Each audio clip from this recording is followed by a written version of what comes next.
The regular meeting of the Chula Vista Elementary School District Board of Education is now in order. Welcome, everyone. All board members present except for Trustee Kate Bishop. We will now approve the agenda. Is there a motion? Second. Moved by Clerk Tamayo, seconded by Trustee Dominguez Cervantes. All those in favor? Aye. Motion carries 4-1 absent. Oral communications on closed session items. The oral communication section provides the public with an opportunity to address the board on closed session items only. Persons wishing to be heard may attend in person and should complete a request to be heard card and submit it to the recording secretary before the start of the meeting. Speakers are requested to limit their remarks to 3 minutes and speak in a respectful and professional manner. The board shall limit the total time for public input on each topic to 20 minutes. With board consent, the president may increase or decrease the time allowed for public comments depending on the number of persons wishing to be heard. No board action can be taken. We have no speakers. We will now adjourn to closed session in accordance with the following. Government Code Section 3549.1D and 54957.6, collective bargaining, employee negotiations, agency negotiators, Adams, Silva and McNally, LLP, employee organizations, Chula Vista Classified Employees Organization, Chula Vista Educators, non-represented employees, Administrators Association, Chula Vista. Government Code Section 54957B1, Public Employee Discipline Dismissal Release. Government Code Section 54957B1, Complaint or Charge Brought Against Employee. Government Code Section 54956.9D1, Conference with Legal Counsel, Existing Litigation in the Office of Administrative Hearings, Case number 2024070378. Government Code Section 54956.9D1, Conference with Legal Counsel, Existing Litigation in the Office of Administrative Hearings, Case number 2024080046. And Conference with Legal Counsel, Existing Litigation, Government Code Section 54956.9D1, USDC Case number 3:24-CV-00386-LL-JLB.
We now reconvene to open session with all board members present.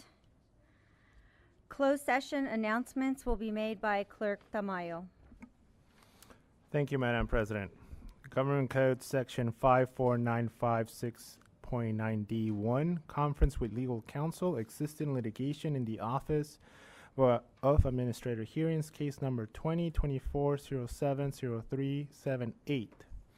On the motion by Member Tamayo, second by Member Bishop, the Board approved the settlement agreement by the following vote. Ayes, Ugarte, Fernandez, Tamayo, Bishop, Dominguez, Cervantes. Conference with Legal Counsel, existing litigation, Government Code Section 54956.9D1, USDC case number 3:CV-00386-LL-JLB. On motion by Member Bishop, second by Member Tamayo, the Board approved the settlement agreement by the following votes. Ayes, Ugarte, Bishop, Tamayo, Dominguez, Cervantes. Noes, Fernandez. Government Code Section 54956.9D1, Conference with Legal Counsel, existing litigation in the Office of Administrating Hearings. Case number 2024-080046. On the motion by Member Tamayo, second by Member Dominguez Cervantes, the Board approved the settlement agreement by the following vote. Ayes, Ugarte, Fernandez, Tamayo, Bishop, Dominguez, Cervantes. Government Code Section 54957B1, Complaint or charge brought against an employee. On the motion of Member Tamayo, second by Member Fernandez, the Board took action to deny the appeal of the district's September 25th, 2024 investigation report by the following votes. Ayes, Ugarte, Fernandez, Tamayo, Dominguez, Cervantes, abstaining, Bishop. That's all I have to report. Thank you.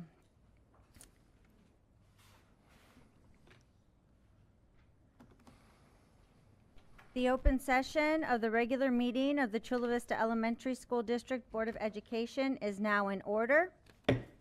Welcome, everyone. All board members are present.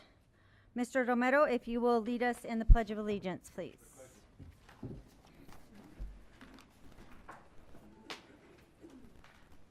Please place your right hand over your heart. Ready, begin. I pledge allegiance to the flag of the United States of America and to the republic for which it stands, one nation, under God, indivisible, with liberty and justice for all. Thank you. We will now approve the agenda. Is there a motion? So moved. Second. Moved by Vice President Fernandez, seconded by Trustee Bishop. All those in favor? Aye. Motion carries unanimously.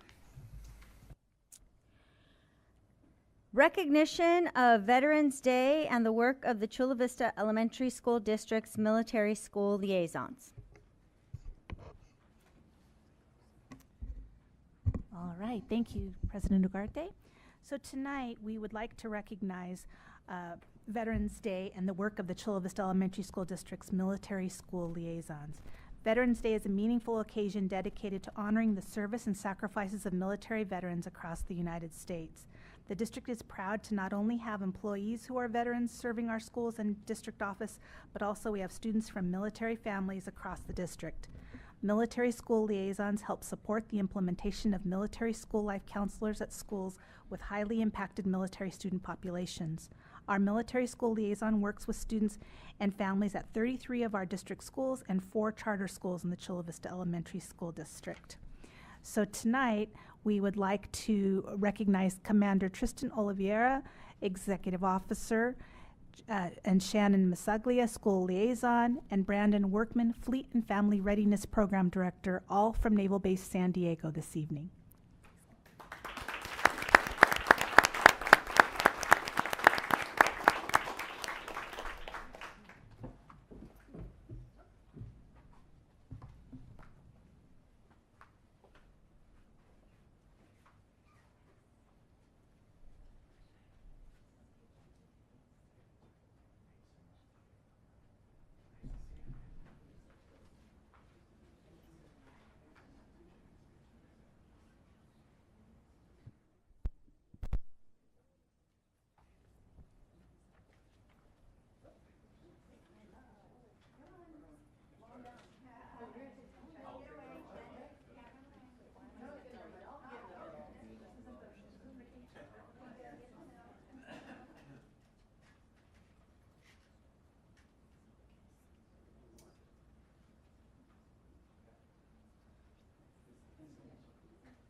Members of the Chula Vista Elementary School Board of Education and the Superintendent Reyes, thank you for inviting us to join you today and for the Certificate of Recognition for Naval Base San Diego.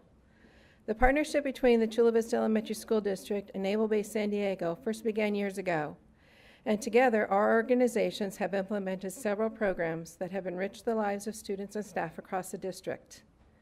These programs include Department of Defense Education Activity DODEA grants, Partnerships in Education known as PIEs between school sites and Navy commands, in which Navy sailors provide classroom support, as well as youth sponsorship programs known as S2S, Student to Student, and Anchor for Life, known as A4L.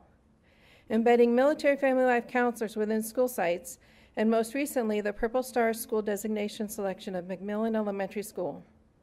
Tonight, Naval Base San Diego's Executive Officer, Commander Tristan Oliveira, and Fleet and Family Readiness Program Director, Mr. Brandon Workman, would like to present the Chula Vista Elementary School District with a certificate of appreciation. With Ms. Ugarte, please come forward. Oh, thank you.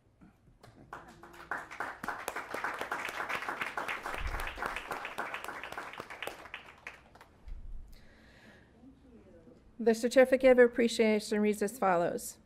Naval Base San Diego Certificate of Appreciation is hereby presented to the Chula Vista Elementary School District. Naval Base San Diego appreciates the continued partnership with Chula Vista Elementary School District over the past 14 years.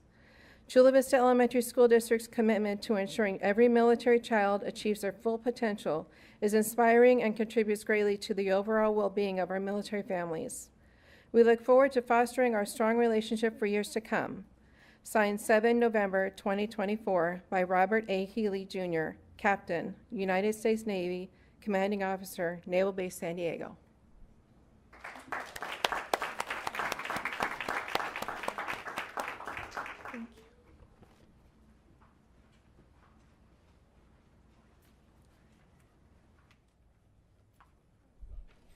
Board comments? I am a huge fan of the military. My husband's father, my father-in-law, was Korean War. My husband was Vietnam era. My brother-in-law, my brother, my grandson, Navy. The other two are Army. Let me clarify that. They're very particular. I really appreciate your sacrifices and the sacrifices of your families, your spouses, your mothers, your children. It's hard on everyone. Your absence is appreciated in very many ways by us. We appreciate your assistance, your help, your presence when you can be there, and the models that you are for our children and for us. The sacrifice and the service that goes above and beyond always. We appreciate you, and from the bottom of my heart, thank you very much for what you're doing for our children. It's our future. They are our future. Thank you. Mm-hmm.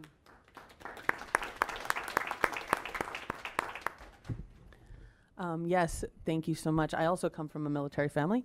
My dad was in the Navy, grandparents, Navy, a lot of Navy. We're a lot of Navy. We all Navy all the time. What's up?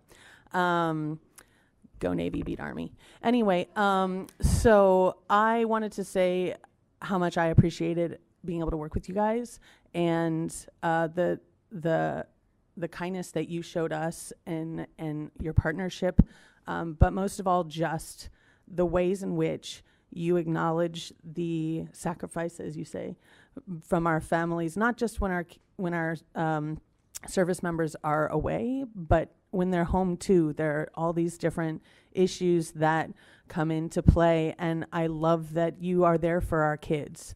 Straight up, I want to see more involvement with more families that aren't necessarily at the schools with high military populations. There's a mother at the school that I go to that doesn't have a huge high military population, but she has 4 kids, and her husband was away for a year, and she could use more help too. So I'm hoping that this program gets expanded and that we can help even more families in our district in the future.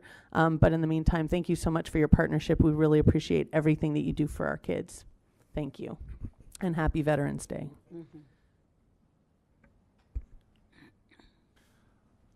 Likewise, I want to extend my gratitude to not just you for the work that you continue to do in 33 of our schools and some of our charter schools, because those families go through a lot. And while I don't have any family members that are part of the military, I have a lot of friends and a lot of neighbors in my neighborhood that are military, and I see them struggle, right? I see them when their partners have to be deployed or they have to move. That struggle for that family, for that child to continue to be moving. And San Diego being a large military base, you see a lot of those families, and having a partnership with you, being able to come into the to schools and help, and yes, we can always do more, but every single child that you have helped, it's impacting their future. So I'm forever grateful for your service, not just in the military, but what you're doing here at home. Thank you so much. As a teacher at Otay Ranch High School for 13 years, I got to see firsthand the work you did for those students over there. It's necessary work, and it helps our students become successful. Can't thank you enough, and really appreciate you joining us tonight so that we could recognize your service and your work, and I hope you had an awesome Veterans Day. Thank you. I too thank you, and thank you for the lovely gesture, the certificate. That's awesome. I see day in and day out working with students, the flexibility that our military families have, and to know that in our district that we have the supports for our students at these schools. I agree with my colleagues. I hope that we can expand that, because, you know, dad or mom is away and then they come back and there's an adjustment there, and our students make that adjustment, and then mom or dad are gone again and they make that adjustment. And so I think a lot of times, especially sometimes as teachers, we forget that adjustment has some behaviors that go with that. And so it's really great that we have the supports, and I appreciate everything that you do. And thank you again for your service to our students and to our country. So thank you very much.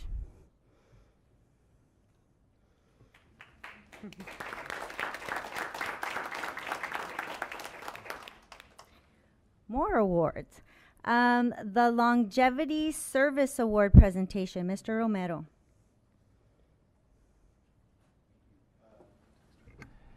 Angela Rosendale, are you here? Can you bring the longevity awards in my office? So, can we no, they're here? Oh, you have them. Great. We have them. Never Angela. mind. Call back. Thank you. Miss Rosendale. Okay. You have 'em? Thank you. He sent you on a wild goose chase.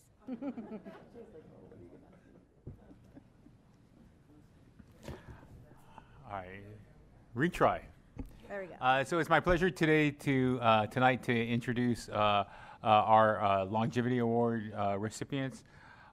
We had an event that took place, but unfortunately, one of our school sites had a communication mishap, and so we were unfortunately omitted members of Lauterbach Elementary, and it was a pure error on the communication part, and I will make sure that we have the best practices going forward, because our commitment from our employees is uber important.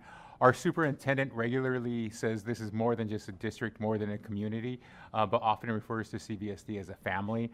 And as a family, we take great honor in recognizing our employees that have been committed to us for multiple years. So it's my pleasure tonight to bring forward 2 employees from Lauterbach who have committed to being members of our family of Chula Vista Elementary School District. So Teresa Chivira. Teresa, are you here tonight? Chavira.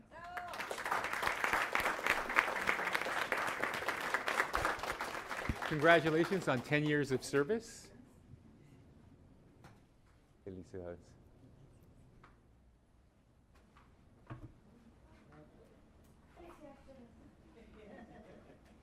And I'd like to call up Gina Mullen, and Gina has been with us 20 years.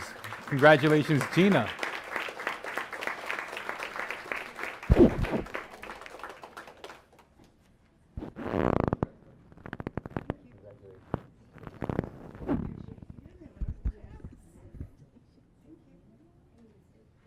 And do we have anybody else from Lauterbach joining us tonight? Okay, so.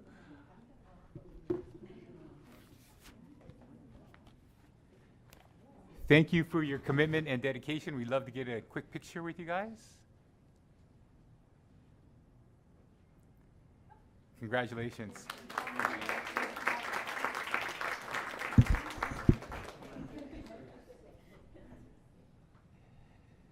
Thank you.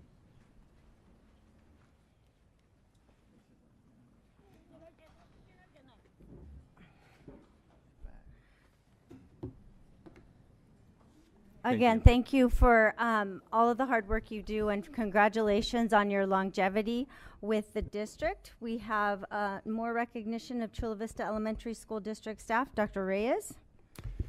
So tonight I would like to recognize two trustees who today will be their last day as serving as trustees. And first, so I'll say both names and then I'll present them with a certificate. So the first one is Trustee Kate Bishop for her service to the Chula Vista Elementary School District as a board trustee from 2020 through 2024. And Trustee Cesar Fernandez for his service to the Chula Vista Elementary School District as board trustee from 2021 through 2024. So if you could come forward so I can.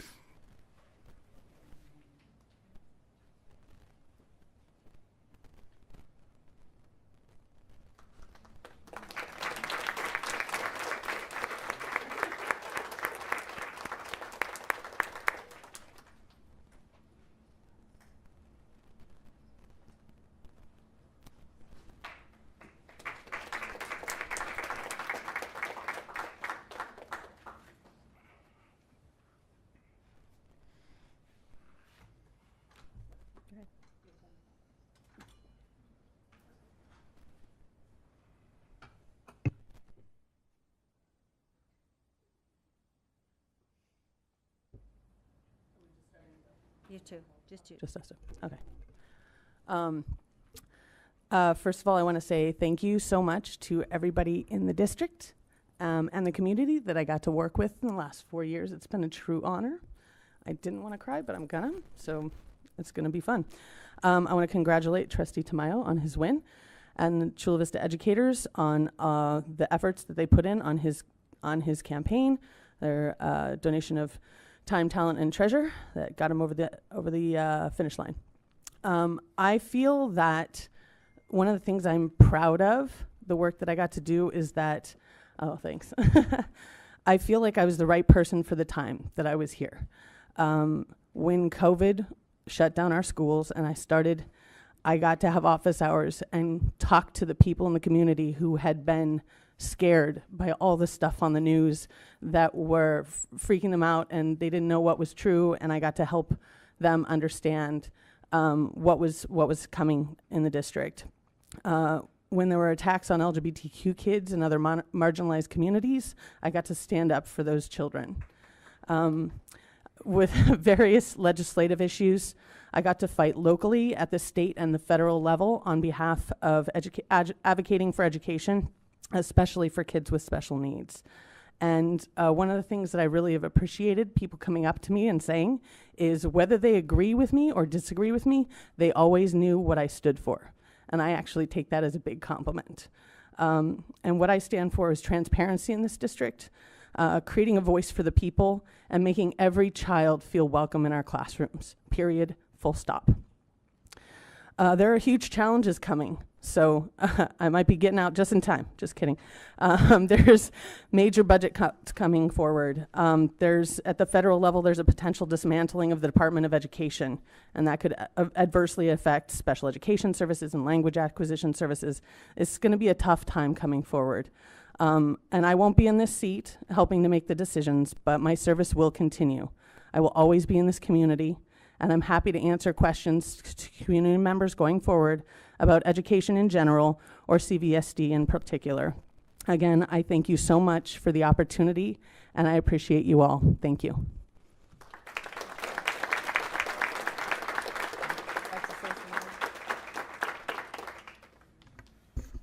At the end of the day, I'm a teacher. I'm an educator, and I just wanted to serve students in a different capacity and see education from a different vantage point. And I worked hard to get on this seat because I am proud to be a part of a city and a community with such rich history and such success. And so it's been my honor to join you all in this journey to make a better community, to have more successful students, to prepare them for what's coming in the future. And I will continue that work and be an ally on City Council. Again, I'm just honored to be a part of your organization, Chula Vista Elementary School District. So thank you. Thank you. Communication to the Board of Education. Chula Vista Classified Employees Organization, Ms. Angela Reed.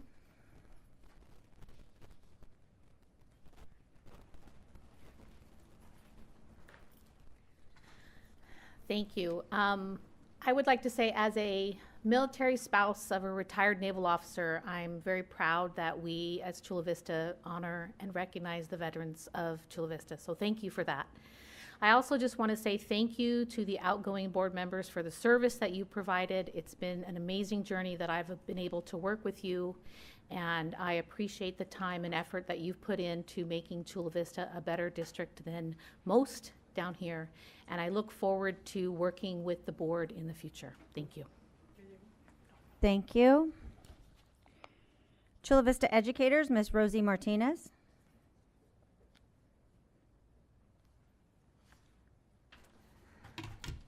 Good evening. I want to start off by congratulating Trustees Ugarte and Tamayo for their win. It's a win for all of us to have such strong advocates for students sitting in our school board who, as educators, understand and always support our work. Congratulations. I also want to congratulate Trustee Fernandez on his win for City Council. CVE has appreciated all the support that you have provided to students and staff while sitting on this board, and have complete confidence that your leadership will continue to benefit the citizens of Chula Vista. We feel thankful that you will represent an area where some of our community schools are located. We look forward to continuing to work with you in bringing the best possible resources and experiences to our students there. Good luck in your new chapter. And speaking of community schools, last week the District Steering Committee had the honor of visiting Montgomery, Otay, Vista Square, and Castle Park. We were very impressed with some of the work that's being done at these campuses and are excited to see them move on to in the process of becoming community schools. We're very thankful for our partnership with National University that will provide us the opportunity to bring even more schools on board and continue to grow with this wonderful model. It is important to create the schools that our students deserve. We appreciate that the district recognizes the importance of listening to those who work closest to students about what they need to be successful. Through the listening tour that Executive Cabinet is conducting, we continue to hear the same concerns across the district. The intent of this tour was to get input on the district's plan for rigorous learning for all, but no amount of planning wonderful units of study will mean anything if we are not addressing the basic needs of our students. Some of the common themes across the district so far include a huge need for support around safety, behavior, and mental health, a need for basic supplies being provided on a timely manner, and concerns around class size. First, there is such an overwhelming need for social emotional support that I ask for more consistency in messaging and expectations around SEL and PBIS. We had a partnership with National University when we began our work around MTSS that provided free curriculum and training for all teachers. After coming back from the pandemic, this expectation does not seem as strong, or even though the needs are even greater now. CVE has an MOU that states that there should be some training provided to all members by the end of this school year on behavior management, but it has not yet been scheduled. CVE is happy to work with the district in finding a way to make this happen. Students cannot focus on their learning if their basic needs are not met. This is why it is very concerning to learn that Second Chance Breakfast is no longer available to our students. When I asked about it, I was told that it's a scheduling issue. I urge the district to figure out a way to ensure that none of our students are sitting in classrooms hungry. We recognize the growing needs of our students and want to ensure that they all have access to quality education and a safe and enriching environment. This cannot happen without the appropriate materials and supplies. Teachers should not be expected to do their job without paper, pencils, crayons, in some cases even curriculum, but that's what's happening. Lastly, there is a huge concern around class size. We understand that the district has no control over the amount of funding that it receives, but you do have control over how you prioritize the use of those funds. As cuts may be needed in the future, we urge you to consider making them as far away from students as possible. We are finding that primary classrooms are now up to 27 and 28 students. Research shows the importance of early literacy in these classrooms. Primary students need more individualized attention. We don't have contractual language that reflects the soft cap of 24 and 26 that have been the practice since class size reduction ended over 10 years ago. But with the student needs increasing, adding more children to primary classrooms with less resources is not a recipe for success. CVE continues to request being a more active participant in creating plans, such as the district's plan for rigorous learning, along with the district leadership and our AACV partners. Thank you for listening and considering solutions to these issues. I wish you a wonderful Thanksgiving break with your family and loved ones. Thank you. Administrators Association, Chula Vista, Ms. Teresa Corona. Thank you. Good evening. Tonight I'd like to address the importance of consultation under Article 15 of our CVESD AACV agreement.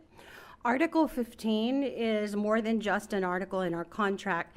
It really is a commitment to fostering a collaborative environment where administrators have an active role in the decisions that directly impact our work, our schools, and ultimately our students. I think we have a lot of the same concerns that Chula Vista educators addressed this evening. AACV really views this consultation process as essential for ensuring that our members have a meaningful voice in all of the decisions that are being made in our district. At this time, we do not have an established consultation committee, but we are encouraged that we are being right now moving forward, informing this committee and defining its role. We are looking forward to creating the structures for consultation, which for some matters will be held jointly with Chula Vista educators. We also recognize that other issues will be distinct CVE consultation matters only, and others will be AACV only consultation matters. We think that this will be good for AACV members to get this process going as it is outlined in Article 15. And we do want to recognize that some of our members are currently working on subcommittees that are outlined in the agreement, but it's important to emphasize that the contract language says that these subcommittees are to be guided by and stem from an official consultation committee. So we are looking forward to that process and being able to share our input. This includes the Rigorous Learning for All initiative, defining how this plan is going to evolve in the next 3 to 5 years, ensuring that administrators are actively engaged in this process. That's going to allow us to be able to share what potential challenges might an administrator see, what input can we give on how actions will affect our schools, our students, our members. We're close to the schools, we are there. And we really want to provide that strongest support for our students and our schools. And even though we are at Q2 right now, we should already be looking at 2025-26 and working on rolling out plans, systems, and structures effectively, efficiently, and with input. So I'm looking forward to that productive consultation committee structure, and thank you for your time. Thank you. Thank you. Oral communications. The oral communication section provides the public with an opportunity to address the board on non-agenda items. Persons wishing to be heard may attend in person and should complete a request to be heard card and submit it to the recording secretary before the start of the meeting. Speakers are requested to limit their remarks to 3 minutes and speak in a respectful and professional manner. The board shall limit the total time for public input on each topic to 20 minutes. With board consent, the president may increase or decrease the time allowed for public comments depending on the number of persons wishing to be heard. No board action can be taken. And we have 7 speakers on a variety of concerns tonight. The first speaker is Delilah looks like Cameron.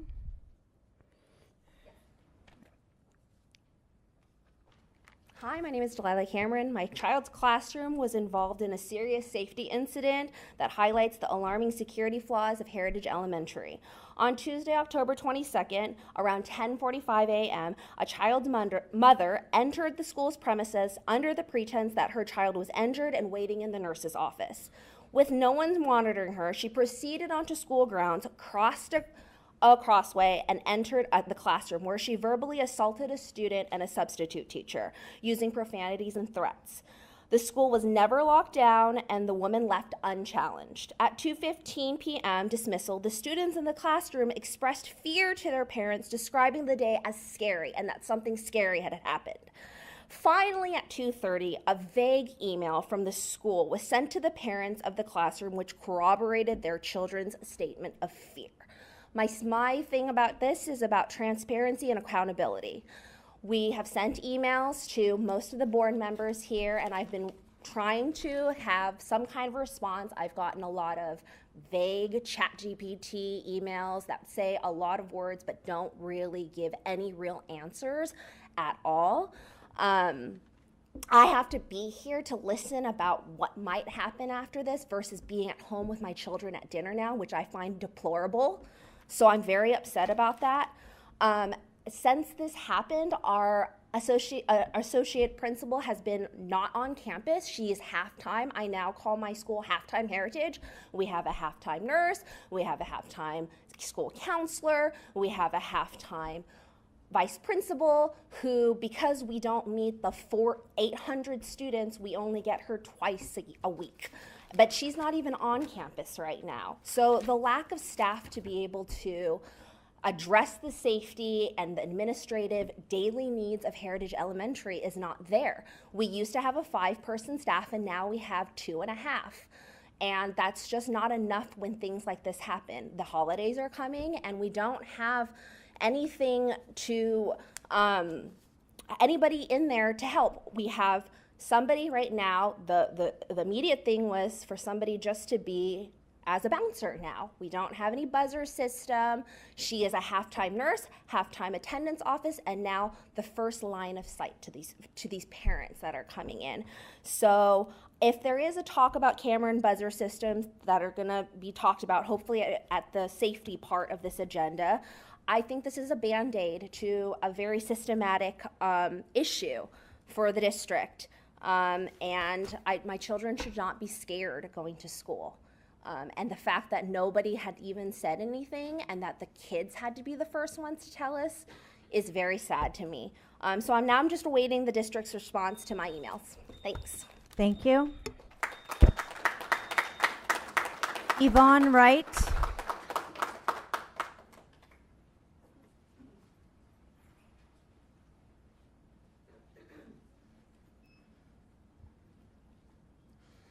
Good evening. First, I would like to say that since my approaching this board and my efforts to remedy the situation at Wolf Canyon last month, I am happy to report that as of yesterday, the school has moved the STC TK through first grade class, and they are now closer to the bathrooms and closer for better inclusion to their same age peers. They've begun including the children in the blacktop assemblies, and when it rained, the children were offered the opportunity to stand inside instead of standing outside. So thank you for hearing my concerns. And there are still some minor wrinkles and some less minor wrinkles to iron out, but it's going in the right direction, so I appreciate that my concerns were taken seriously. I did, however, want to mention something else for the board's consideration. The SDC Parents Committee met Monday, November 4th, and there are 10 parents chosen for that committee. Only 7 appeared. Rose Tagnassi indicated that there were 51 schools in the district that have SDC programs, all of which have mild to moderate support need level programs, and some of which have the extensive level. By my math, that including only the MMSN alone, 10 parents accounts for less than 20% representation. And I'm asking that if you take into account the ESN programs, that percentage begins to dwindle. So I'm asking this board, should it be in their power, to consider extending the parents committee to allow for 1 parent per school, to allow for better representation and a point of contact for many of these parents, as right now some of them are from the exact same school, even though some are in the ESN versus the MMSN. Having the point of contact allows for a better variety, for factors to be taken into account, and as the committee moves toward the culture shift that they discussed, it would allow for better transparency. I would also like to request that the committee, if they are not already set to do so, would report to the board on a quarterly rotation, if not more, to provide not only updates, but opportunities to address the concerns that parents might be bringing. Thank you for your time. Thank you. John Acosta? Superintendent Reyes, can we follow up on that, please, and look at the possibility of No creating board like action can be taken, so but we I'm can just referring at it the to him. end. At Thank the you. end, we can. John Acosta? Good afternoon. My name is Jen Acosta. I'm a community member. And one of the things I'm really concerned, well, first of all, I'm a veteran. I'm a World War, veteran of World Foreign Wars, 2 of them actually. And one of the things I would like to remind you all is that you all took an oath to protect and defend. And it doesn't inspire when you guys take the seat there. So therefore, you are supposed to protect the community. And for what I have seen, there's a lot of changes in the community. They really upset me. One of the things is, Mr. Fernandez is going to be leaving pretty soon, going to join his friends at the city council. And one of the things I would like to recommend and suggest to you or to have either a special election or do not appoint Leticia. Leticia Mango is Mr. Fernandez's friend, really close friend, and so is Jose. So there is like a little club, it's like I call it a political cartel. So therefore, it is very important that you take a look at who's sitting with you. You're supposed to protect and defend the community, help the community. There's a lot of luggage with you, Mr. Fernandez, and you know that, about it. And when you get to the city council, I will tell you more about it because we all know. One of the things that is very important for you all to make sure that you listen to the community. The lady there said that you are something's neglected and you need to do something. If you cannot do the job, leave. Make sure that you get, it's not like a little clubs that you pass on to friends. Make sure that you get community members that are actually interested in helping the community. Now, don't go in here, sitting there, getting your friends to elect you, appoint you, simply because you are part of the political cartel. It is very deceiving when you go over there blindfolded, telling people, oh yeah, I could do this, I could do that, when you're not. You're sitting there simply because you have the influence of your friends. You're sitting there because the titles and the Democratic clubs on paper only, and it was. You could read about Mr. Fernandez in the press. There's a lot of luggage on him. So what I like to for you all to make sure that you concentrate on the community. To make sure that you do not appoint Leticia. If she, Jose's been trying to appoint her, get her appointed, get her elected for first for assembly member and then for city council, and she was rejected by the community. So therefore, do not put her there because if she needs a job, she could be Jose Preciado's caregiver. Since Jose Preciado, he's always getting her his assistant to feed him and to bring some food. Taking a picture with children, reading a book. Is not really, it's not really a focus. She lied that she was an attorney. She's not an attorney. She has lied several times just to get great. Well, thank you. Thank you. Mary Davis.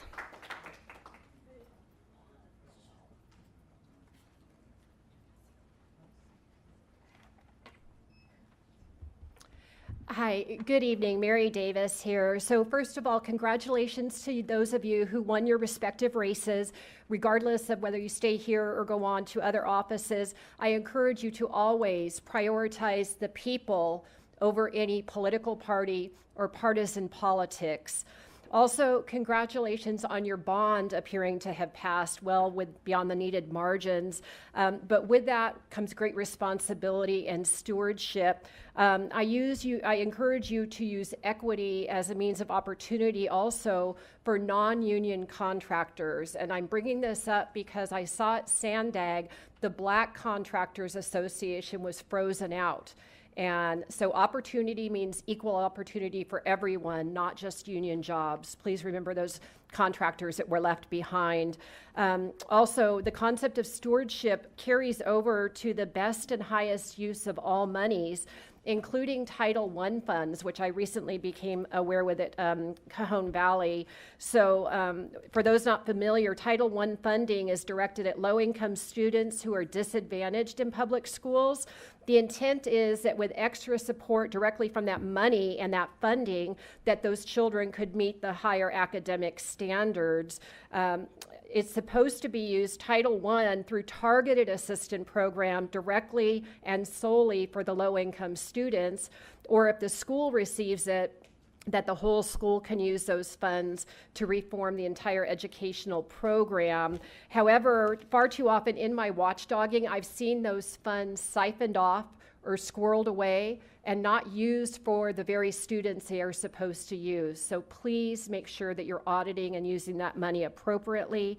Lastly, for any special election, I do want to remind you, as much as I do normally favor special elections for the people's voice to be heard, that winter, especially for education, winter is coming. There is a fiscal cliff if you look at the California state budget. And so then it becomes, what is the best use of those scarce monies? And so I would urge an appointment, but a nonpartisan, non-slanted appointment, somebody who truly, that both sides can agree on, that will put the interest of students first. And again, keep the politics out of it. Thank you. Thank you. Jen Faulkner.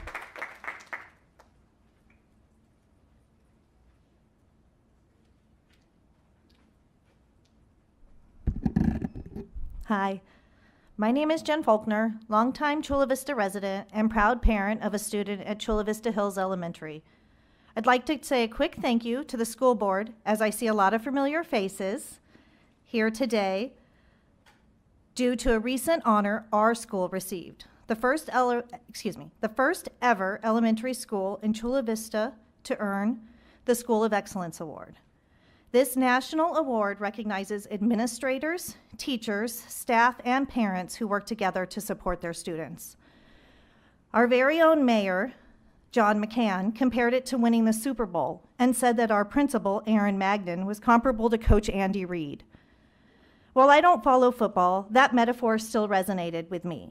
So if the School of Excellence Award is like the Super Bowl and our principal is like a super winning coach, it's unfortunate that our team, our students, don't seem to have the same award-winning stadium or infrastructure. For longer than it took Chula Vista Hills to receive this award, we've been striving for a better water system at our school, one in which the children don't need to put their mouths on the water fountains. More specifically, the community of Chula Vista Hills has been working to afford and install a filtered temperature-controlled water bottle refill station on par with newer sister schools. The community had actually raised the necessary funds required, but by the time the school district was able to provide a quote, the cost was nearly twice the previous estimate received. Ultimately, it became cost prohibitive for our Title I school, and due to fiscal year legal restrictions, those funds are no longer available. So I come to you today requesting the school district locate the resources instead. Before I leave you, I'd like to circle back on the football metaphor one last time. Our current Chula Vista Hills elementary water system can be likened to a third-string quarterback, riding the bench and ready to get cut at any time. What we need from you, the school board, our team owners, is a first-round draft pick for our water safety, a filtered, temperature-controlled water bottle refill station. Thank you. Thank you. Kara Good.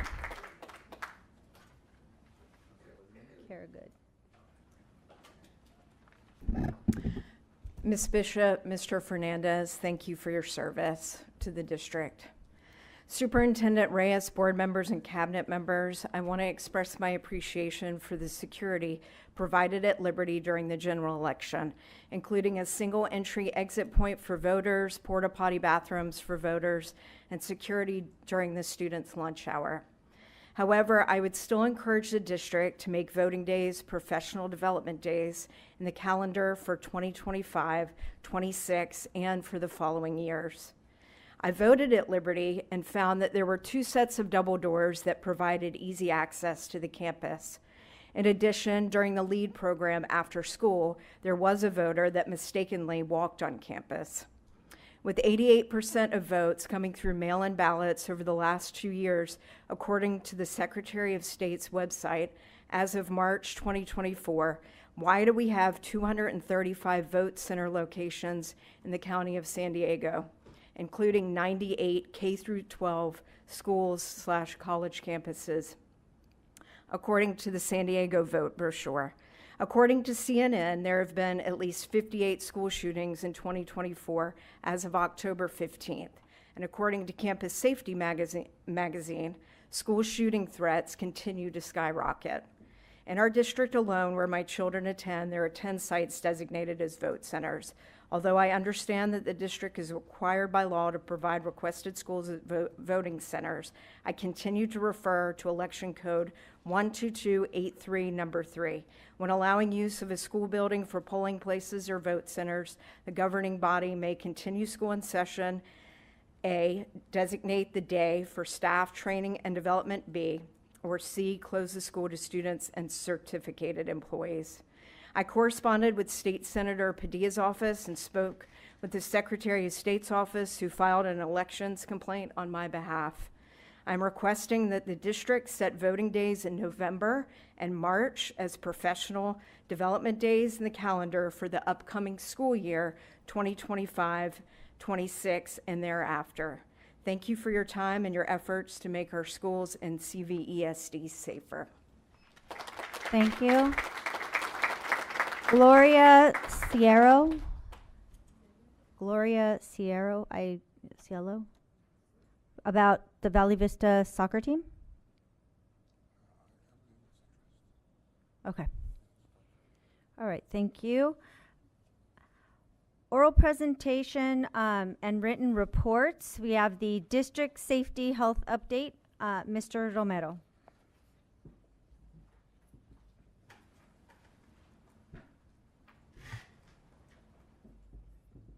President Ugarte, Superintendent Dr. Reyes, our governing board and community. It's my pleasure tonight to present our monthly safety update. So this busy slide has a lot of information going for it, but our commitment to safety is the top priority for our safety team and for our district. So one of the things that we're working with is with our Chula Vista Traffic Safety Division, and we are looking at areas and school sites where there needs to be crossing walks in front of our schools. So we're going out with the safety team and the Chula Vista Traffic Safety Division, and we're looking where there's opportunities to improve safety areas by adding crosswalks to some of our school sites. Staff training. So we are still committed to our staff training and making sure that we're providing options for our school sites and district office staff. I'll share a little bit more about this, but we have trainings related to emergency preparedness, personnel preparedness, stop the bleed, and other trainings that are happening with our EJIX app site. So these are the ones that are currently scheduled upcoming for December and January and February. EJIX and site safety. We continue to provide training to ensure all staff are familiar with the system and use it. We have our safety team of Ahmed Wiggins and Darren Newborn, who are providing these safety trainings to all of our school sites. We're currently working with our team also, and we are installing access control buzzer systems at McMillan, Veterans, and Heritage. Thank you, Hovanim, for your team's commitment. Within the next few days, those school sites' buzzer systems will be operational. This is a commitment of the district to go district-wide with the buzzer systems. We are piloting it at a few schools. We have 2 schools that already use it, but the goal would be to maximize the usage throughout the district.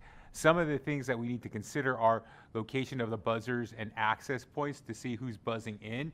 So in some schools, making sure that we have that clear vision to who's coming onto our school sites is important. And if there's blocked vision, what areas need cameras to support that. So we are, as I said, in the next few days, having those installed at McMillan, Veterans, and Heritage.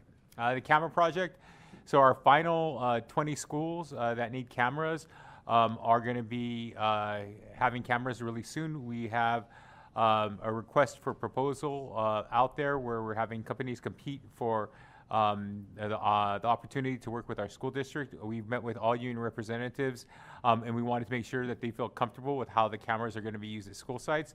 Really, sincerely, the objectivity for this process was to ensure that the cameras are used for safety, not for supervision of staff and things like that. So excited about these current projects.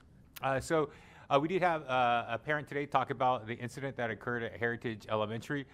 With 51 schools under our safety program, our partnership with the Chula Vista PD and Sweetwater's commitment to provide additional resource officers is unmatched throughout the county. No districts provide resources like our 2 districts in providing extra support for police officers. So there's a combined 9 SROs who we have access to and cover all of our school sites. The district pays for 4.5 resource officers.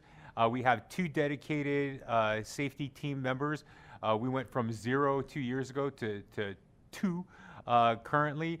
And we have our safety team at all of our school sites. That being said, incidents for improvement happen. Where we see there's opportunities to improve things that occur on campus, we're very proactive. So I just want to make sure that we understand exactly what the district did in response to the incident that occurred. So the incident that occurred when we were notified, the district responded immediately. The police department was called. We had SROs on campus. A 14-day stay-away order was presented to the parent, and eventually the child is no longer at Heritage Elementary. The very next day, up until today, through today and ongoing, we have Darren, who is one of our safety managers, at the school site every day. Every morning he's been there. The Halloween event that took place, there were multiple districts staff members there, including the superintendent and other members of cabinet. We have had a custodial supervisor who is also responsible for safety at the school site, and the ingress and egress procedures were adjusted and addressed. The site safety coordinator continues to start the day. We're having the access control buzzer system installed in the main office. Parent and guardians are no longer allowed to drop off kids from the classroom, and that's a district-wide program. So communication was sent out to all of our principals to ensure that they understood that this process going forward would mean that from bell to bell is what we're calling it. From when the bell rings in the morning to the bell rings at the end of the day, if a parent needs to access their student will be brought to the office and the parent picks them up in the office. So the door used for our classroom accesses from the office shall be locked. And we're still continuing the training. So our training dates have been based on staff availability, and at Heritage, we have an incident management training January 31st, 2025, and a Stop the Bleed training on February 21st, 2025. So we had a recent Stop the Bleeding training here at the district office, and this is open up to members throughout the community. One of the safest ways to ensure that a person who has been injured has a higher survival rate is to learn how to stop the bleeding. So we have Ahmed Wiggins, who is Stop the Bleeding certified. He is a certified trainer of trainers that will provide this training to our stakeholders at school sites. Principals have signed up for this, and we are providing options to have parents and community members trained as well. So we are in the process of doing that, and this is one of the groups that just recently got certification from Ahmed recently. So that's it for this evening. Any questions? I'm here to support. Can I go? Thank you. Do I get the green light? A couple of questions. So the pickup from bell to bell, the TK kindergarten students, normally they need a little bit of guidance. How is that being managed? So at the beginning of the school day, very similar, nothing is really changing for that. When drop off and pick off time, we have access at gates. We're trying to minimize what happens from bell to bell. So our TK classrooms at the end of the day are still walked to the gate from their parents or to meet their parents. And we have additional staff available to support that as needed. There is definitely going to be some schools where the culture may be different. With 51 schools, we probably have multiple different ways that we handle drop off and pick up at dismissal time. And we want to make sure that we standardize that to make sure that we have the Right, safest because we'll need to have some adults there. Sometimes parents are no-shows. 100%. And, Yes, and so that little teeny little person's going to be out there by themselves. Great point, Ms. Dominguez Cervantes. So we worked with CVE to prioritize that those kiddos have a 15-minute earlier drop-off time. And that allows the staff, if there are some kids that are left unattended, to be there with those kids. And then they have an opportunity, if they haven't been picked up in 15 minutes, to walk those kids to the office, get on the phone and start calling. So we have that in our contract, and thank you for CVE for helping us provide those safety nets for those kids. Yes. And it's obvious that we still have some concerns from Heritage, as I spoke earlier. I'm wondering if a meeting for those families there so they can still share their concerns and you can clarify what's being addressed, how it's being addressed, so that they can feel at ease. Obviously, they're still very concerned. Yeah, and that is a priority. We're 51 schools, almost 30,000 students, but yet we're still that close family. And so actually one of our executive cabinet members, Hovanim Martinez, son was in that class. So we have a firsthand experience from a parent from Heritage, and I don't mean to throw Hovanim under the bus here, but he obviously, his son was in that class and experienced what happened, and we are available to Heritage if they would like to have us out. Part of the safest processes that we have, and we've shared this before multiple times at the board meetings, aren't shared with everyone, right?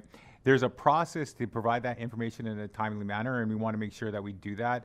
But ChatGPT and some of those things are never how we communicate. We communicate with a professional communications department, and we also prioritize what we put in those messages. But we do want to make sure that that Heritage, that classroom, and that school know that we have prioritized the safety of their. So maybe what we're talking about is your presence at their school one day after school, giving them enough advance notice so they can make the appropriate arrangements, Dr. Reyes, so that the parents can still ask their questions and they can put their fears at ease.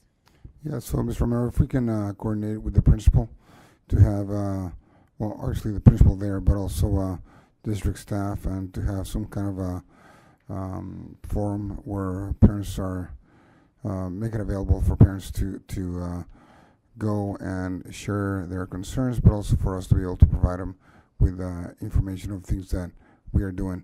Of course, we know that when it comes to safety procedures, that we can't share everything we do regarding safety because we don't want to give out the safety playbook. The playbook basically. But at least share things that we're changing that we can't share. And we couldn't have a better person on it. Thank you, Mr. Romero. I know that safety's one of your, if not the top priority for you. Thank you. Thank you.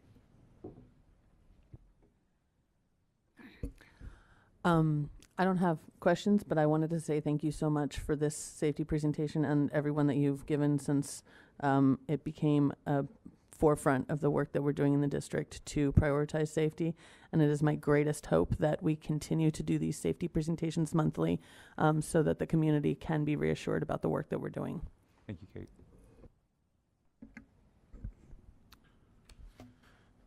tagging along with the heritage incident, is the EJIX system not deployed there?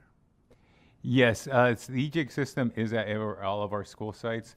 I'm not actually sure if that was activated there, so I'll follow up and put that in my Friday update. Yeah, I'll talk to Ahmed Wiggins and Darren and find out if we did do that. Because I'm curious to find out what happened. If it's already in use, how come it didn't trigger if it didn't trigger? Yeah. And what needs to happen, right? If we need to offer more training to the staff, then we need to do that. I fully support the recommendation of having a meeting with the parent, with the community, there to, and I understand we cannot share the playbook, but we can share things that we are doing to remediate some of the issues or the perception, right, that the community now has because of this incident. So the sooner we can do it, the better. I think the community wanted that meeting like the next day, and it hasn't happened. Real quick, thank you for this. It jogged my memory. There was a meeting that was established, but what happened was we had a concurrent meeting here on safety, a district-wide safety meeting with our CVESD University. Yeah. And so we were unable to attend that meeting, but yes, we will definitely prioritize that and make sure that we're present. I appreciate that, but that's still not an excuse for me to not have a community meeting with district staff. So I think that we talk about being a family. We talked about that it is our priority to do safety. Then if there was a scheduling issue, I understand that. We have 50 schools. We have a lot of going on. But this was an issue. And if that was my son at that school, in that classroom, I would expect a district, even the superintendent, to be there and tell me, why did that happen? Yeah. Because that shouldn't happen, because today or that time we were lucky and it was just an angry parent screaming at a kid, but it could have been worse. And that shouldn't happen. So thank you. Yeah, I had quite a few parents reach out to myself as well. The first one, a few days before Halloween, parent actually wanted to meet on Halloween, and I thought it was a joke. Like, don't we all want to be out with our kids? But I am very, very grateful that this parent did keep that meeting to inform me about what happened at Heritage. I'm glad we're taking those steps. I agree, it needs to be communicated in person at the school. It's free to lock a door from the inside, so that's an easy fix right there. How much do the buzzers cost, the remote door controls? So it's school site to school site, because some of the variables that we talked about, location of the buzzer, and then how we need to buzz it in, and if there's cameras. But Jovani Martinez has worked on it, and I think it was about 3,000, between 1,200 and 1,500. Okay, so relatively small cost for security, because from what my understanding is this parent basically circumvented our front office by going through the nurse's office. Is that right? So, yes. So just a point of clarification for there. The parent actually did go pick up her child in their classroom. So the child was not in the nurse's office. The child was in the classroom. The nurse said to wait as she was going to call the classroom. Parents circumvented the nurse, ran to get her child, and on the way back was informed where that other child was and decided to make a statement in that classroom. So that door will be locked from the inside now. The doors should be locked in all of our classrooms, so we have a safe environment for our students, and so that is another message that's being sent out to our school sites. We want to have the safest schools, and having locked doors for our children is the safest way to keep them. And you know, we all know that schools that are built around the same time have the same structure, right? Yes. And so I would hope that we would look at other schools built around the same time as Heritage and see if we should put those buzzers in those schools as well. That's my recommendation. 50 schools will have buzzers. All yes. right. Thank you. Trustee, Ms. Ugarte, I'm just wondering if the previous speaker, Delilah Cameron, I believe, if we could get her phone number so she could maybe speak to because she's nodding no, that maybe she's got more information that we don't have. Yes. And I'll have Dr. Reyes if you'll follow up on that. Thank you for the report. I do have a question with regard to, it was great to, we had Ahmed come with his team and the area directors. Where are they stationed during the day? Ahmed is stationed at the district office. Darren is at school sites. So at school sites, he has about 5 school sites that he puts on rotation, and he visits all of our school sites. One of the things that we're looking at doing is getting vehicles that have our safety logos on them, so the community knows when we're on campus and they're more visible. Because we're not police officers, so Right. they're not walking around in uniforms. They see our people out there, and if they don't recognize them by their personality, or their, by their, not personality, but by their persona, right? They're not able to know that we're on campus. So we're getting vehicles made with our, Chula Vista safety team on there, so people know when we're on campus. But that's typically how it works. Ahmed handles the phone calls, handles the ejects, handles those apps, and when those things are deployed, he heads out to the school sites to make sure that he covers. Darren is at multiple school sites a day, but they're both on call. Okay, because, and I agree with my colleagues that when something like this happens, that's this jarring for our students, that a meeting be called immediately. Communication is key, and so when we hear that parents don't know what's going on, I as a teacher at a secondary level, when I'm hearing things that are coming from students and the adults aren't communicating with me, I get a little bit frustrated. So I understand that, and as a parent, I think that effective filter would much better be diffused, and they could better understand the situation is if we said we will be holding a meeting either today, this afternoon, or the next morning before school starts, so that they can get their questions answered and we can let them know the steps that we are taking. That's just my suggestion for that. On a more positive note, and in my debriefing and conversation with Dr. Reyes, I do want to I don't want to say a shout out to that substitute teacher that was in that room, because she handled it perfectly. She had the presence of mind to using her body to guide that parent out of the room, close the door, and lock it. So a situation that could have been much worse was handled in a way where those students were her top priority. And so I want to make sure that we acknowledge that, because she handled it like she was a pro. And then to find out that that was her first day subbing ever, I was amazed. So I want to make sure that we recognize her and we let her know that we are grateful to the actions that she took on that day, because the way it was described to me, she did everything that she needed to do to get that parent out of the room and to make sure our kids were safe. Absolutely, thank you.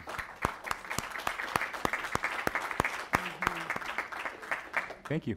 Madam President, be kind to me. Can I make a motion to move an item up on the agenda? And which I want to move item 14A up right now. We have obviously staff and looks like parents from Feaster that have been waiting quite some time. Okay, yes. I need 2/3 of you to Yeah. approve. Okay, so all those in favor of the motion that's been made and seconded to move the item up, please say aye. Aye. Okay, so we are moving that up to right before consent calendar. Thank you, Vice President. Okay. Item 14A.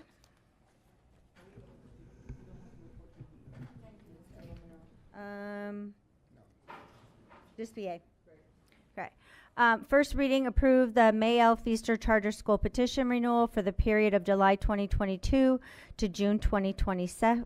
Mr. Romero. Thank you. We have a quick correction on that. So it should be reading from the period of July 2025 through June 2030. So just a quick correction on that. It's my pleasure to bring forward our community stakeholders from Feaster Charter School. who will be presenting their first reading of the approval of the charter. The charter school law was enacted in California to provide increased flexibility and freedom to reinvent public education and raising the standards of accountability, focusing on student performance and achievement. And it's my pleasure to introduce our Feaster Charter School staff. Thank you.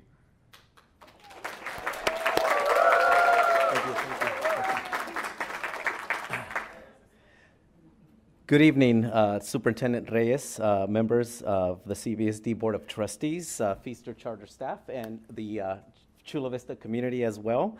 I am Rosario Villarreal, the Executive Director at Feaster Charter School, and we are here today to present on our charter petition as we are seeking renewal.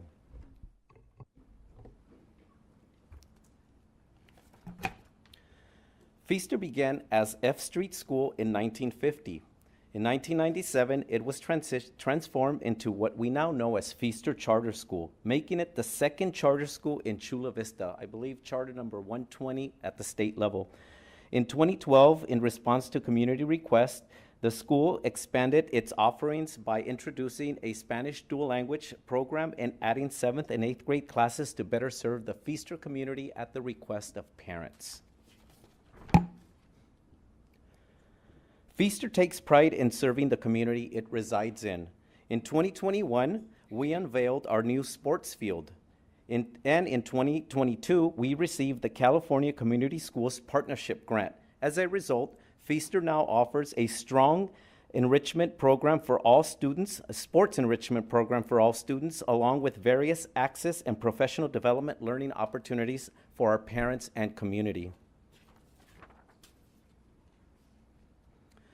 Feaster has been a cornerstone of the Chula Vista and Feaster charter communities, supporting students in the community in achieving recognition for our academic and social-emotional programs.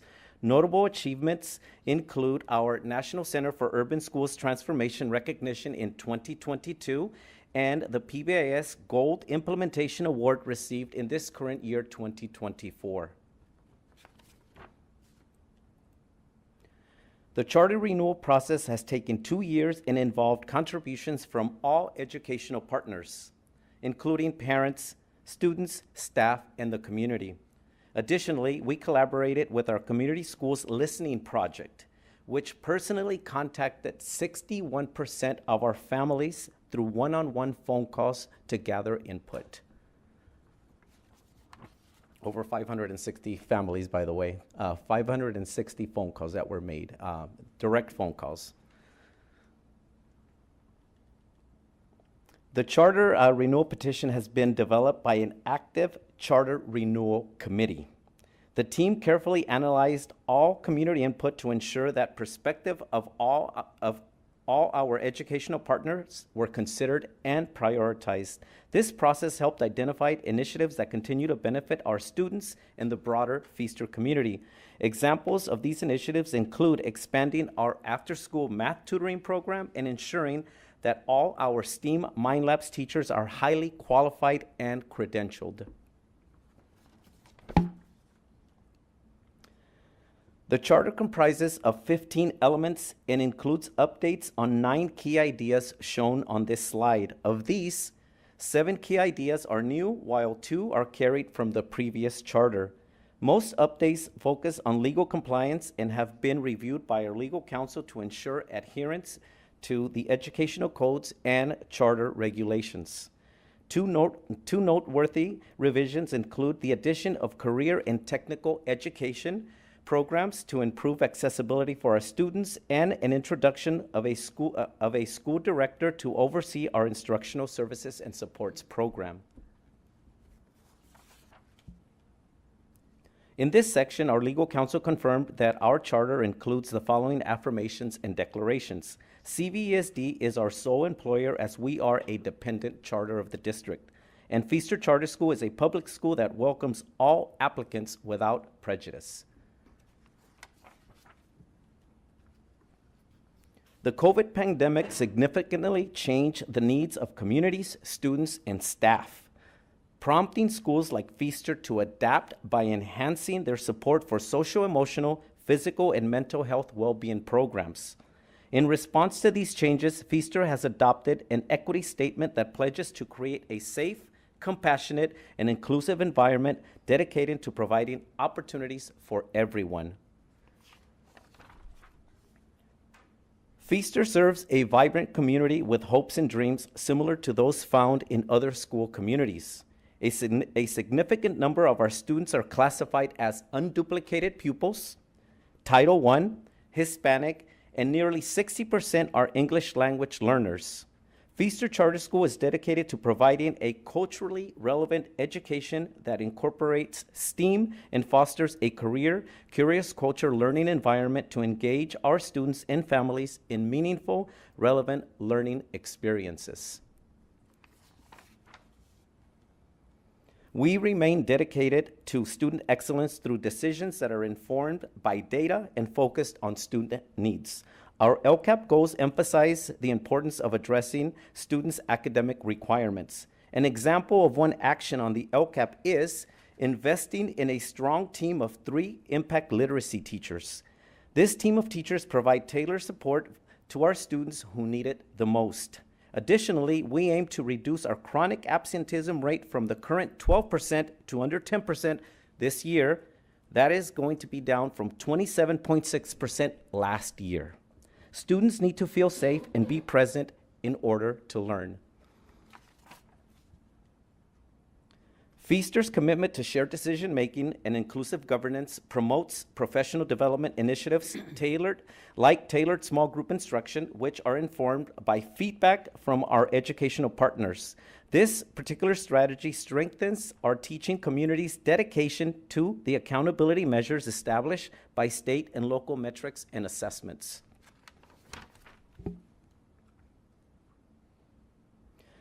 As stated previously, many of the updates in the charter petition are aimed at ensuring compliance with legal requirements and educational codes. We are confident that our employee and health and safety procedures are current, thanks to the support of our legal counsel. Additionally, Feaster Charter continues to collaborate with CVSD on safety procedures, including conducting background checks for all our new employees and reviewing our comprehensive Safe Schools plan annually prior to approval.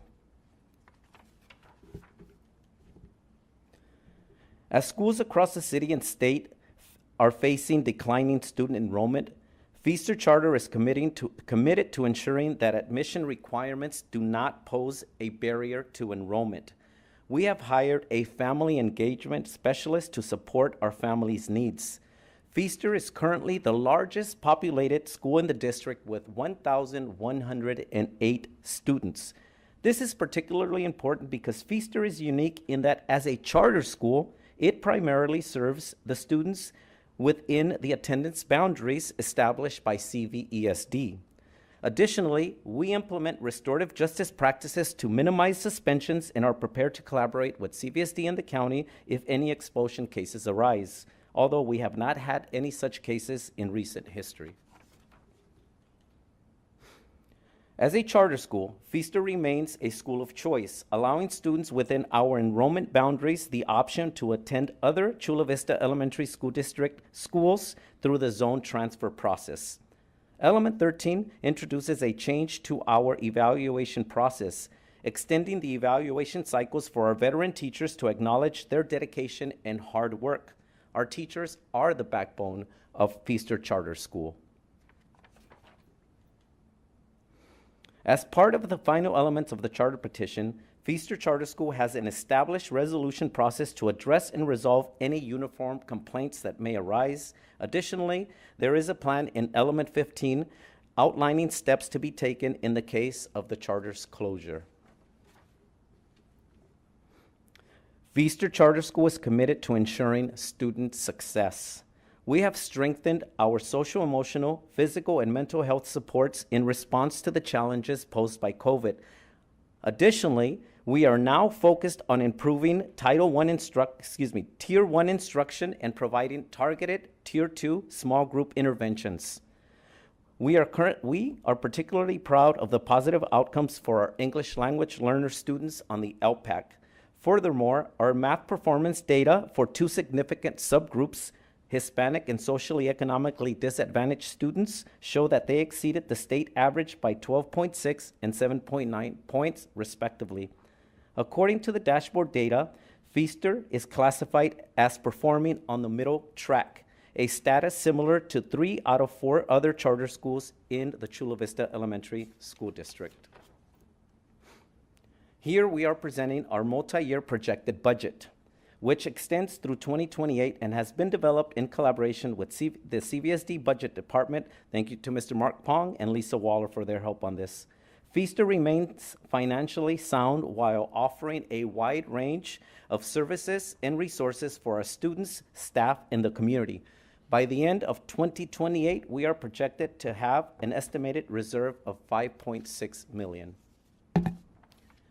Thank you for your time and attention. I would now like to invite any questions you may have.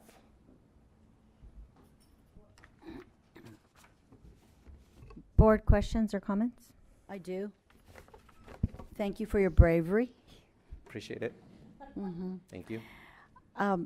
Couple of questions here.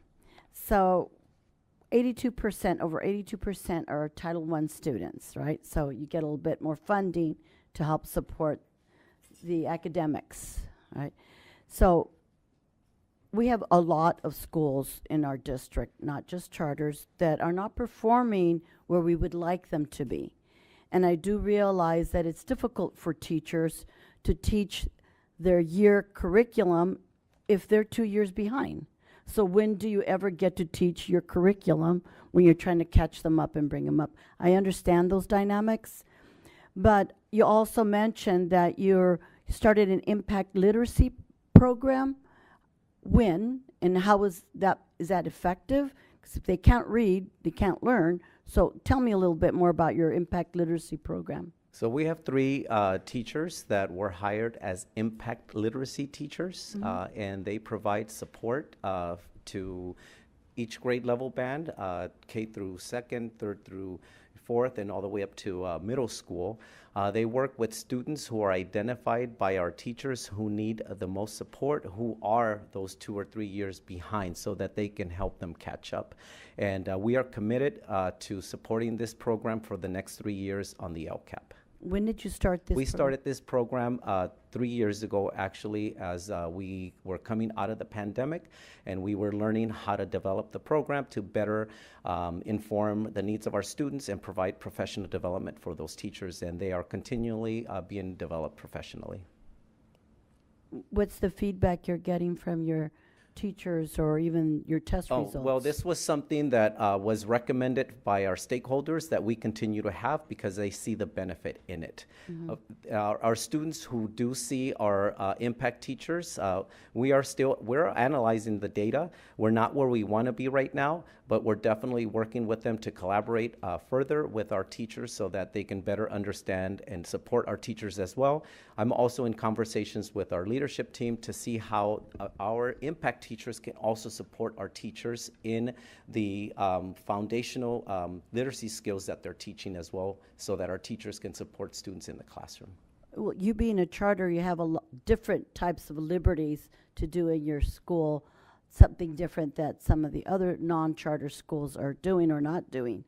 Do you have instructional aides in your classrooms? We do. We started that this year. Every classroom has the opportunity to have an instructional aide every single day. Every grade level has an instructional aide that's dedicated to their classroom. So every classroom gets around 20 to 30 minutes of small group support daily.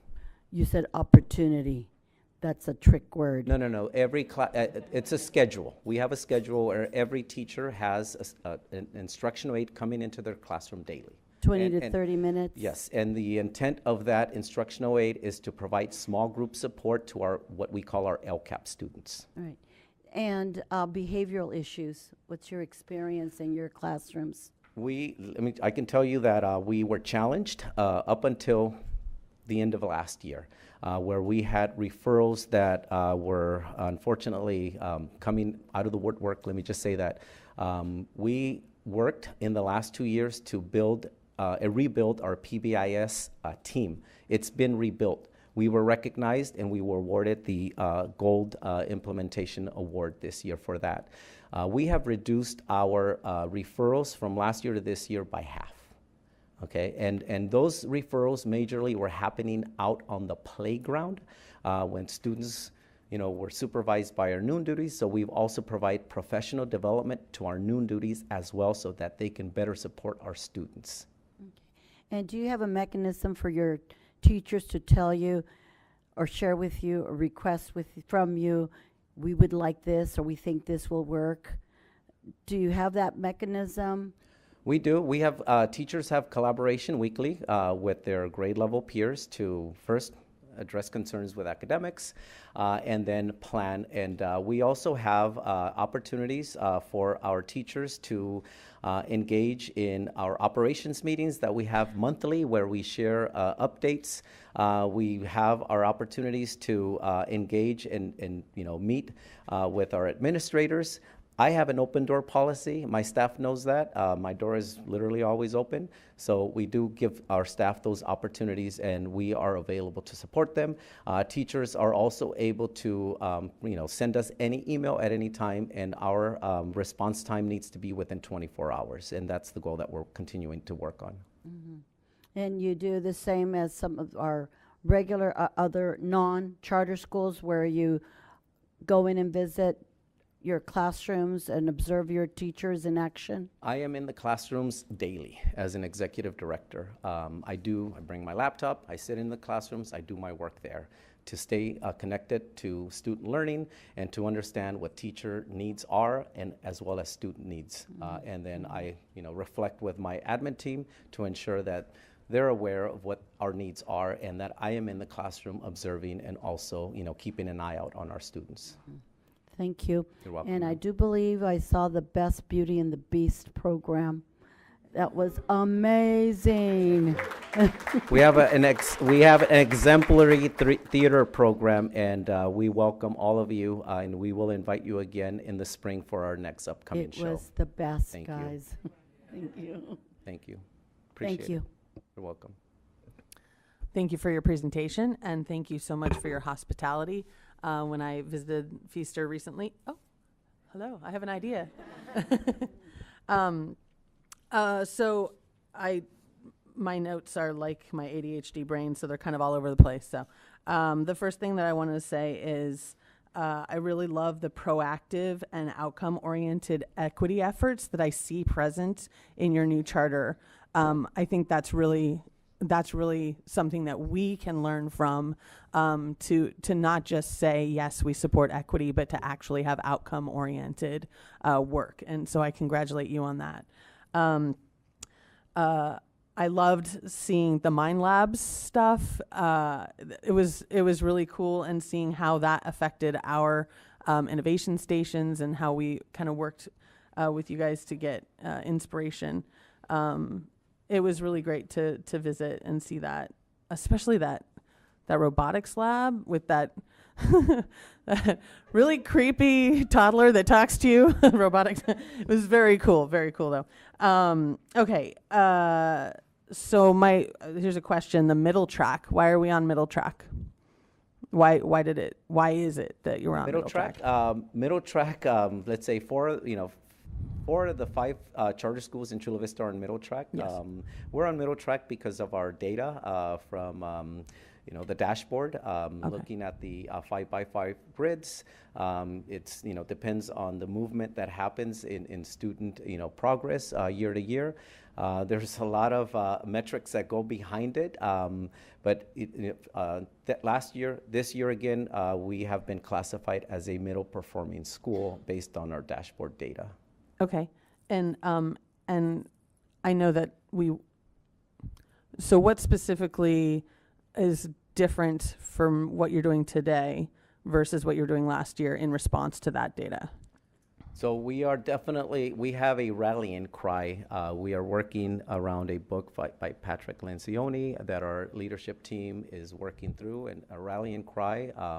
Everything is revolving around improving our academics in literacy and math, and reducing our chronic absenteeism. So our big push has been attendance. So we've reduced our attendance from a chronic absenteeism rate of 27.6 at the end of last year to 12% currently, and we want to reduce that to under 10% by the end of the year, so that we can get students in the seats. Students need to be in their seats to learn. When we have 27% of our students chronically absent, they are not learning, right? So that is a big shift that we have been making. We are also shifting to ensure that our professional development is also being facilitated more by our lead teachers, who are, that's our instructional leadership team. We just call them lead teachers instead of ILT. They're also being capacitated continually to facilitate the collaboration sessions with teachers so that they're more effective and efficient. Okay, thank you for that. I also wanted to put a little star around the fact that Feaster is a community school. We talk about all of our neighborhood schools that are community schools that we've implemented, and I literally didn't know that you were a community school until I did my walkthrough with you guys. So it's really cool to know that we have a community school that's been up and going for such a long time, and that seems very successful. It was so amazing to walk into that room and see all of the parents that were learning English in that room. That was so inspiring to me, and everyone was so welcoming and very enthusiastic about the program. So kudos to you guys on what seems like a really successful undertaking. And I, as we talked about, I'm hoping that you can expand that space so that you can have that food pantry and the other elements that you're looking to expand. So thank you for sharing that aspect with me. I was also really excited when I got to visit the career track, the portable, with the guys that were doing all these really amazing CTE things with your students. Really inspiring work. And I do love that you are so career oriented. I've actually gotten to come 2 other times to your school to be part of Career Day with the 7th and 8th graders and talk about costume design, which is what I do for a living. So thank you for inviting me. I hope I still get invited back in the future to talk about that again. The last thing I have on my list, we had a brief conversation about the potential for unionizing staff. And I know that we had a conversation about what that was.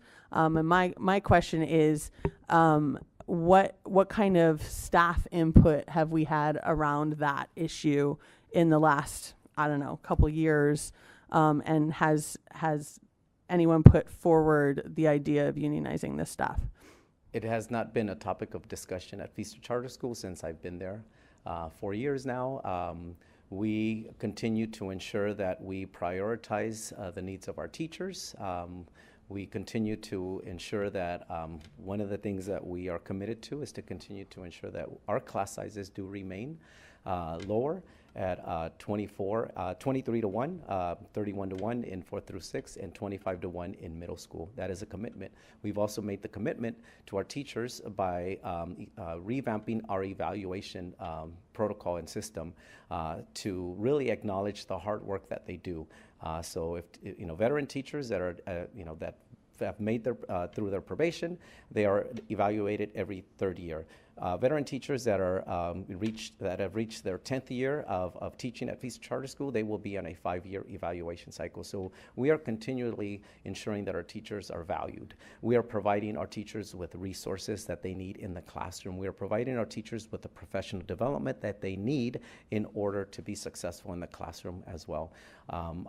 I can honestly tell you that I have not had a discussion with any staff member or any staff member that has come to me with any concerns over, that were so extraneous that they were asking about unionization. It has not been a topic of discussion that has, at least to my knowledge.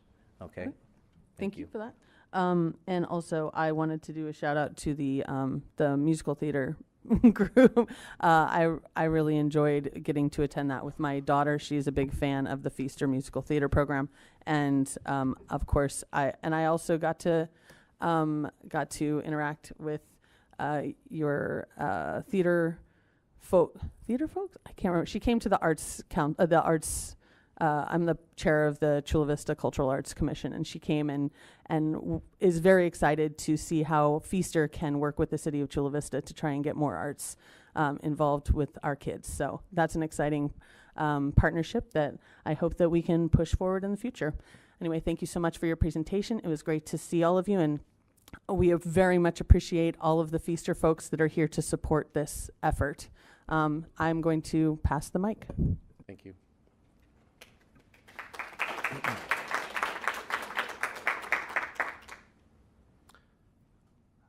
think you've been grilled enough, so I'm just going to ask you something. On your presentation here, you mentioned that the district is the employer. What does that mean? It means that ultimately our paychecks are, Chula Vista, come through the Chula Vista Elementary School District. Through chargebacks that we have with the district, our HR services are contracted through the district. Our facility services are contracted through the district. Our CNS services are contracted through the district. So essentially, we do all our hiring through the HR department in Chula Vista. So Superintendent, does that mean that they hire our services to hire their people, or or does their staff belong to us? Mr. Romero? Thank you. If you can explain the process Yes. on how it works, the difference between charter and non-charter. Right. So thank you for the opportunity for a little bit of clarification. So we work with the county who oversees our payroll system, and our charter schools and our dependent charter schools use our services to support their needs. So the employees they are their employees, but we actually run their payroll. We run and process their onboarding and things like that. So to answer your question, long-winded, we are contracted through them to provide those services. Thank you. Thank you, sir. They're not. They're buying our service to hire employees. We're just Pass through. Got it. Thank We're you. the middleman. I appreciate your presentation. I believe you gave us a very open and honest look at your school, and I do agree you've been grilled enough there on the end. So I know I like your school. I like what you do for the community. So I'm gonna leave it at that and go to the president. Appreciate it. Thank you. Thank you for your presentation. I just have a couple questions. You talked about the chronic absenteeism going down. How much do you attribute that to being a community school? I've been on your site quite a bit within the last year and a half. Not under the radar, but I go because I work with Ms. Otto and through the community schools. And so hearing that makes me automatically think about the community school aspect when you talk about that level going down. I can say that I give Ms. Haro, we have Ms. Irasu Anogas here. She's our parent engagement specialist here.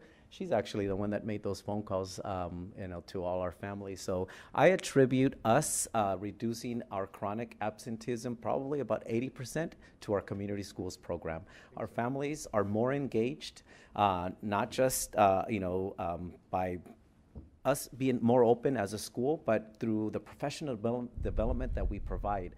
Our coffees, what we now call them coffee and community instead of coffee with administrators or principal, have grown from having in the last 2 to 3 years 3 to 5 parents to now between 40 and 50 parents. So we have, thank you. So, and this is all attributed to the efforts of our community schools programs, connecting our community with our school. Connecting our school with our community. We serve the community, not the other way around. So I attribute that success to our community schools program and the initiatives behind the community schools program. Let me just say that myself, Dr. Slayman, our director, the 2 principals that we have, we make personal phone calls to parents of students who are chronically absent, to implore them and to find out why they're not, their children are not coming to school. There are bullying issues, if there's a health issue, whatever other issues. So we are also making those personal phone calls. I have a list, And I go through that list, and as our director, Dr. Slayman, we call them the most critically, chronically absent students. And you know, the first thing that we have to do is qualify that their kids are safe and that they're not in trouble, because, you know, parents receive phone calls from the administration, they automatically think that they're in trouble. And then we just, you know, have a conversation. Sometimes these conversations will last 2 to 3 minutes. Sometimes they'll last up to 40 minutes, because parents need that space and time to sometimes just share what is ailing them or their kids. And sometimes there are concerns that are school related. We may not be aware, but we address them. And sometimes there are simply concerns that families just need support. We'll then connect them with our with our community schools program to provide them resources, whether it's housing, whether it's transportation, whether it's food, clothing, uniforms. We are a uniform school, so we provide uniforms for families that are in need. So to answer your question, a big tribute goes to our community schools for that reduction. Thank you. And I welcome Chula Vista to come and visit our school.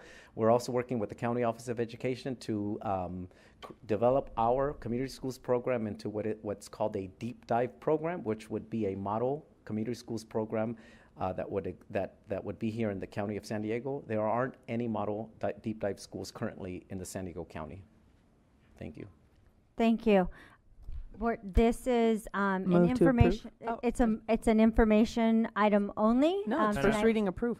Madam President, well, it is first reading, and normally we would take them they would have to come back. I think what Trustee Bishop was trying to do was to make a motion to actually approve the petition instead of being a first reading. Is that accurate, Trustee Bishop? That's accurate. Do I have a second? I will second it. There is a motion on the floor to approve the first and second of the Feaster Charter renewal. All those in favor say aye. Aye. Aye. Motion carries unanimously.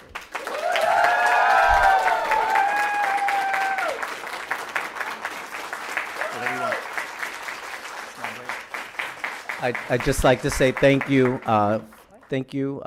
Chula Vista Board of Trustees. Thank you, Dr. Reyes. I commit to continue to support the Feaster Charter community. We commit to be a strong partner with Chula Vista Elementary School District to support the efforts of all students that we serve in Chula Vista. Thank you again. Have a good evening. Congratulations. Thank you. Board will take a 5-minute break or 8-minute, come back at 5 to 8, please. 5 minutes to 8. We say 5-minute break?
All right, approval of the consent calendar. The following items listed under the consent calendar are considered by the board in one action. There will be no discussion on these items prior to the time the board votes on the motion unless the members of the board, staff, or public request specific items to be discussed and or removed from the consent calendar. The public has pulled 11F as in Frank. And then starting with Trustee Dominguez Cervantes, please tell me the items you're pulling. Yes, 11B, subsections 8A, 10C. Excuse me? This is under B. Yes, 11B, 8A, 10C, and Okay, I'm sorry, where did I leave? 10C. 10CM, 10G, 14A. Okay, let me, is that for all for under B? Let me just Yes. make sure I got them all. 8A, Yes. 10C, 10CM. It's 10CM. Okay, 10CM, 10G, and then 14A. Correct. Okay, and then continue? 11C, Uh-huh. subsections 11CFA, 11CJ. Okay. So CFA and CJ. Okay. Yes. And then 11D, Uh-huh. 11K, 11S, 11V, 11W. And I promise some of them will be very short. Okay.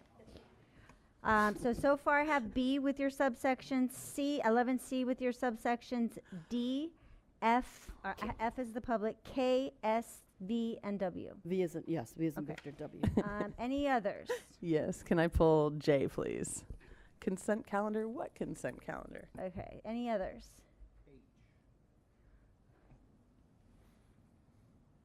Any others? Going once, No. going twice. Yeah, All right. The district will be pulling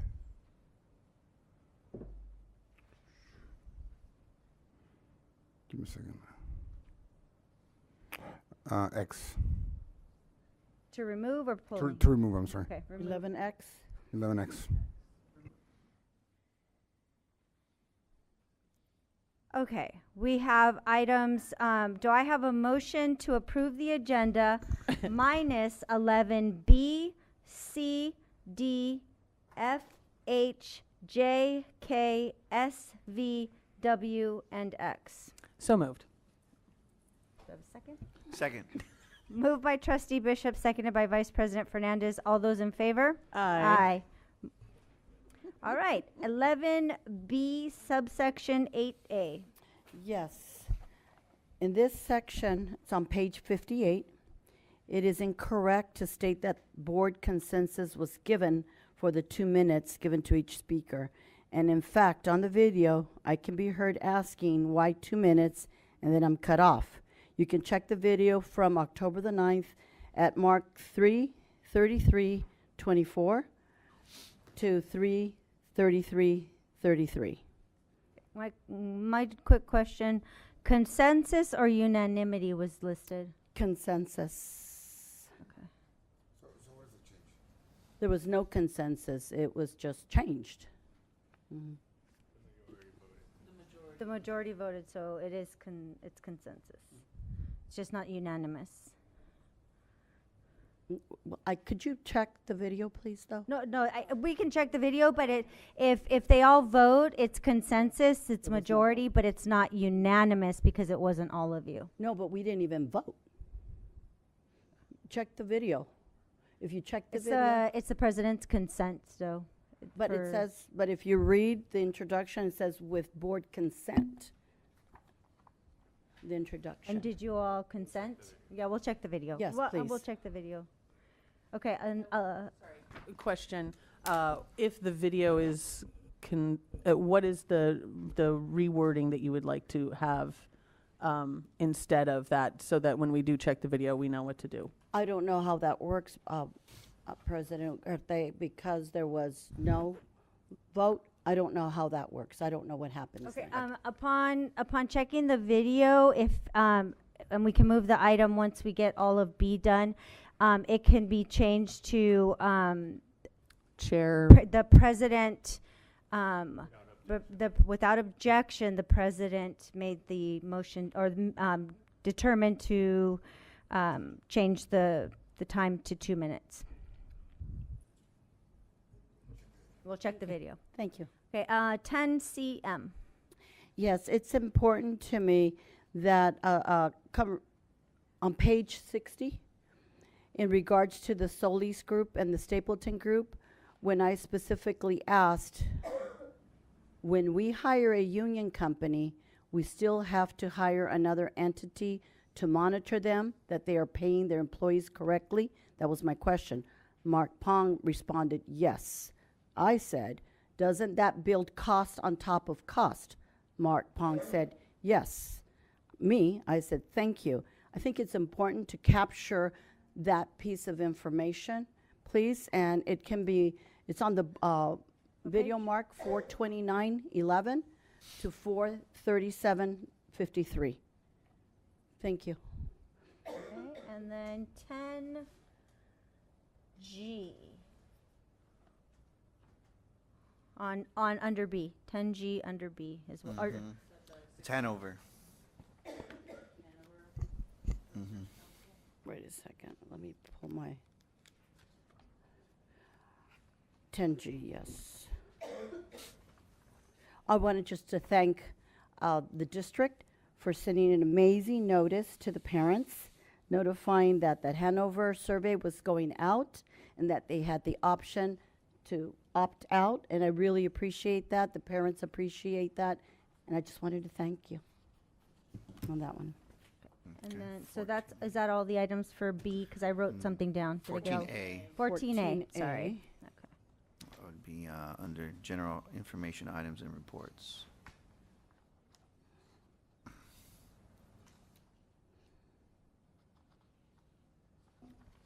Page 65. There's actually verbatim discussion. Yes, I just wanted to make sure that Mr. Tamayo, Trustee Tamayo, was kind enough to take my request, and he also, Trustee Fernandez also were requesting a report back on that Title I tracking, and I know it's come up before, and I believe there was a question in that, when are we getting that report? And I don't see that recorded on the minutes.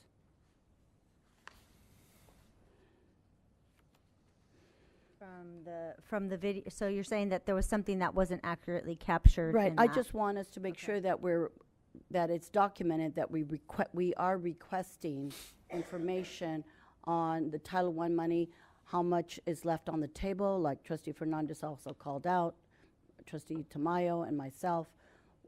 We want to know how much is being left on the table, and the fact that we are offering to be of assistance to not leave that money on the table. Do you know where that would be in that? Page 68, I watched like 6 hours of Okay, our so, meeting. gotcha, okay. So in the reports section? Yes, Okay. please. Okay, so with those amendments, I'll entertain a motion for 11B. Move to approve 11B. Second. Moved by Clerk Tamayo, seconded by Trustee Dominguez Cervantes. All those in favor? Aye. Motion carries. And then we have letter C, 11CFA. Yes. The number of the SPED staff resigning is just very alarming. And I believe it was Trustee Tamayo that previously requested a district comparison from other districts to see what are they paying our IAs. We need to be competitive, and our SPED IAs leaving, and it's under just resigning. It's not like they're moving as far as an exit interview, maybe giving us a better indication. But I think we really need to get a handle on that. Every time they leave, another staff member has to double up, and that means they can't do their job either. So I think it's important that we among so many other things, Dr. Reyes, that I know we have to do, but we need to get a handle on that. Thank you. And then 11CJ. Consultants. With the Belfour on page 10 of 15, just a quick question. Are we being asked to approve retro through October 8th? It's page 10 of 15. Mr. Pong? Yes, that's correct. Mhm. Okay, then Facilitron for a facilities use cost recovery program, page 11 of 15. I don't want to assume, but could I get more information on about what this is and what the developer fee cost recovery program entails? Yeah. Mr. Pong, can you share? So whenever a resident decides to either renovate a home or build a new home, they have to pay developer fees. And so this provides a way for them to pay electronically. Right now, they have to come in person and pay by check. So this is an option for them to pay digitally, and then that's transmitted directly to the city of Chula Vista. And then they can provide the certificate of compliance digitally. Thank you. I know also. what that is. I had to do that for my mother's granny flat. So Now I know basically, what I did. So basically, it's a service. Yes. So instead of they have to physically come in with a check, Yes. they can do it from home. Right, thank you very much. Thank you. The Solis Group, page 14 of 15. It says, will provide project labor coordination services. And consistent with what CEO Chair, Ms. Angela Reed, has been bringing to our attention time and again on behalf of our membership in regards to the utilization of contracted services. In her case, the case she was representing at the time, it was the overlap of duties being performed already by classified. But in this case, similar, so why do we not have this skill set in-house if we need to continually use this type of skill set? Yeah. So Mr. Pong, can you explain for the public, well, for the trustees and the public, why do we need to use a third party to oversee any PLA work? Correct. So in this case, it's for the security camera project, and there's a PLA requirement on that project. And so the Solis Group helps us monitor the payroll and that they're reporting everything to the union correctly in the construction unit. And so to I think to answer in more detail the question from Trustee Dominguez Cervantes, why are we not allowed to do the work in-house? Why do we need to contract out to, in this case, to the Solis Group? Right, so it's to provide an independent service to monitor. Why? Who said so? It's part of the PLA requirement. So we signed a PLA that says we're gonna hire a third party to monitor what you're doing versus, why did we sign that? To do an independent study, to independent audit. Okay, thank you. Any other questions regarding those items, Trustee No. Dominguez? Okay. Move to approve. Do I have a second? Second. Moved by Trustee Bishop, seconded by Vice President Fernandez. All those in favor? Aye. Aye. All those against? No, nay. Okay, so motion carries 4-1. All right, I'll preside over the next pulled item, which is item D. Adopt resolution regarding absence of board member Lucy Ugarte from the October 9th, 2024 board meeting due to hardship. Dr. Reyes? Second. Oh, are we It was getting pulled the by Trustee expl- Dominguez. Hmm? It was pulled by It Trustee was Dominguez. pulled. Oh, I thought you pulled it, I you did pulled the pull item it, to but recuse yourself. I did recuse myself, but it was also pulled by Trustee.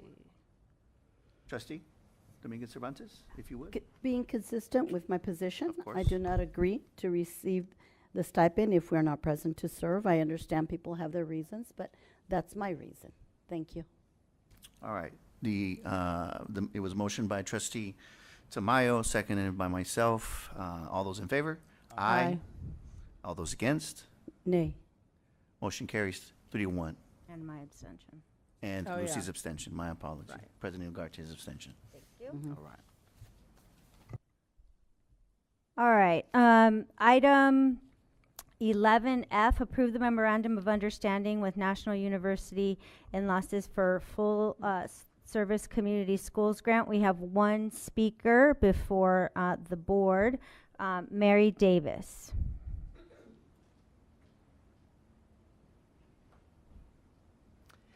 Hi, thank you. I'll be quick. I just wanted to use this as an opportunity. Community schools sound like a great shiny thing, a great opportunity, free money coming down. But with that comes that great duty and a great responsibility because it affects the schools that get that money are the most vulnerable. So one of the things I've seen with government is they tend to always want to go on to the next shiny thing without getting the first basic duty. I think we could look at our roads and see that's true. So again, I would really like the emphasis on education, and then everything else can be added and layered on top of that. The other concern, data collection. So I was very happy about that Hanover group that you mentioned, that you are going to give the opt-out. I want you to be very mindful as you go forward with community schools about data collection, privacy, what's done with that data, and what will be the long-term impact on that student. I'm also very concerned about intrusion on the family parent unit with children, the wedge for separation, and so to be very mindful of that. Lastly, too, I'm concerned about the literacy, and I see this must be something that comes down from the framework because I was at Cajon Valley last night. They had that same 5 pillars, and what was really interesting to me, I was actually pretty shocked considering every teacher has to have a degree. They said that the teachers weren't taught or capable of teaching reading. I don't know if the standards have changed, that they didn't meet the pedagogy or something, and I don't know, I'm just telling you what Cajon Valley, and so now they're doing this program where they actually have to teach the teachers how to read, and if they didn't get the money, it was going to take them like 7 years to cycle all the teachers through. And so I want to make sure that when you're getting like student teachers in, that you address that end of the pipeline and that they actually are teaching literacy. That's the core job. Everything else stems from literacy. So I don't think we should have to really be teaching teachers how to teach reading, that should be built into it. So thank you very much. Thank you. Trustee Dominguez Cervantes, did anyone else pull this? Yes, I did. Okay. I was wanted to ask if these services, the elevation education, that's the 11J, right? That we're speaking. Oh, this is F. This is F. I didn't know if you pulled F. Oh, or no, not. I didn't. Okay. Second. Moved by Trustee Tamayo, seconded by Trustee Bishop. All those in favor? Aye. Aye. The next item pulled was item H, and both Trustee. I will take over the meeting. It's for HNJ, right? That you guys were both on? HNJ, I Yeah. believe. H&J. So, item 11H. Approve a memorandum of understanding with Sweetwater Union High School District for access to CVSD Family Resource Center services November 14, 2024 through June 30th, 2025. Ms. Casey. Thank you. Yes, we're asking the board to approve of an MOU with Sweetwater. They're going to provide us $150,000 to access the FRC on their Palomar High School campus. And it's basically to continue Correct. Accessing it. So we already have it. It's just continuing. We've had it for many years. Okay. Did the board? Is there any discussion by the board? Seeing none, is there a motion to approve? So moved. Is there a second? Second. All those members in favor say aye. Aye. All those opposed? All those abstaining? We're abstaining. All right. Motion carries 3 in favor, 2 abstentions. Item J, ratify the First Amendment to the Memorandum of Understanding between Chula Vista Elementary School District and Sweetwater Union High School District for the Cross-Age Touring Program for the period of September 1, 2024 through September 1st, 2025. Ms. Carroll. Good evening. Yes, this is a continuation. We had this MOU in place from last year. This amendment is just to continue on the work that we've been doing with them. We have cross-age tutors from Sweetwater coming to 15 of our schools currently. Excellent. Thank you. Thank you. Is there any discussion by the board? I just pulled it because I wanted to hear a little bit more about it. If you could just tell us what that looks like logistically and what it is, what the program is. And so it does depend on the school site. So there are different needs at the different schools. And so some of the high school students come into our schools and provide support, maybe reading with students, working with them one-on-one, being a buddy. Sometimes it's social emotional buddy, things like that, to really see, again, where those needs are at the particular schools, because it is a variety of places. Thank you so much. I love vertical integration with the other district. All right. Any other discussion by the board? No. If not, this, I move to approve. is there a second? A second? Moved in second. All those in favor say aye. Aye. All those abstaining? Abstain. Thank you. Motion carries. Item 11K, Trustee Dominguez Cervantes. I think this has come before us before, but has this changed from the last time? I think, Dr. Reyes, you're saying, is it 2 schools, high schools that we're looking at that are working with our students? Cross-tutoring program, 11K? No, that was the ones you just. Oh, you know, That's the one we just passed. I am, I misnumbered my letters, excuse me. So you don't want J? I mean No. K? No, thank you. Okay, I'm motion to sorry. approve K. Second.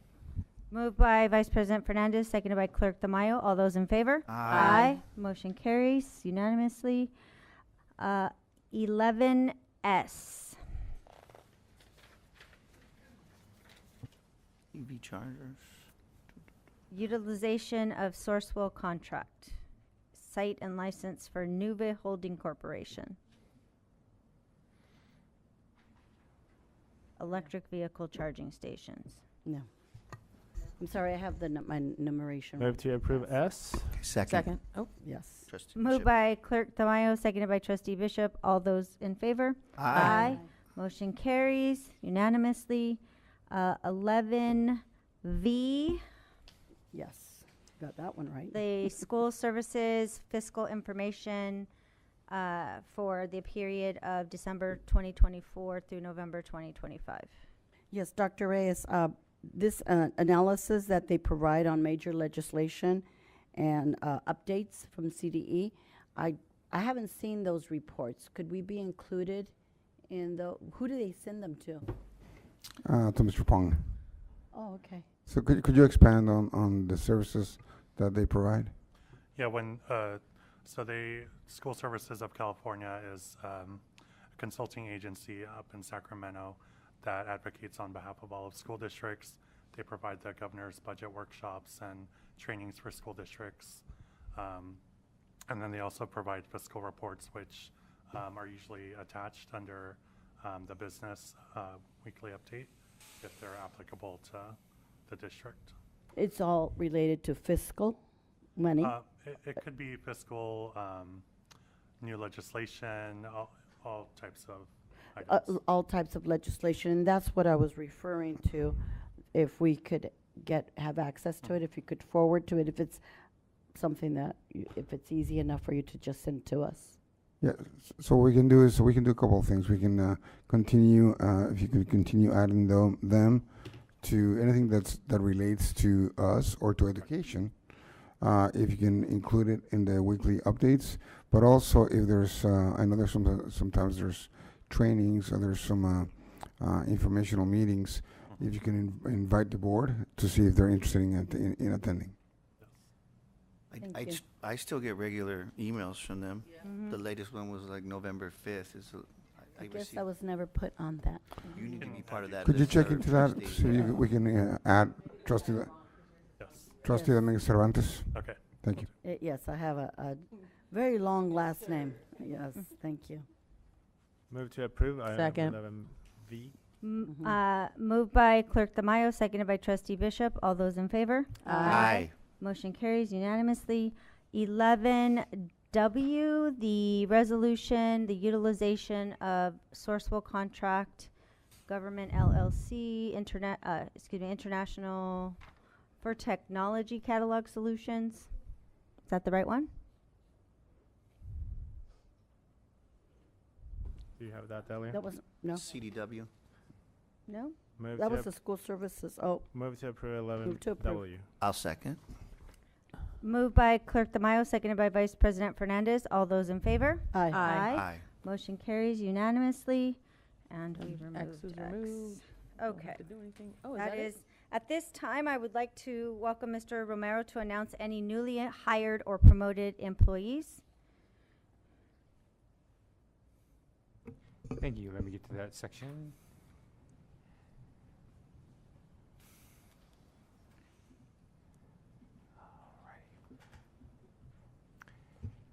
So it's my pleasure this evening, President Ugarte, governing board members, and our superintendent to recognize our newly promoted employees.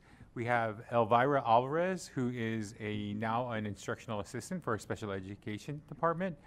Austin Orozco, who is now a student attendant. Leah Bartlett, who's now the information technology service technician.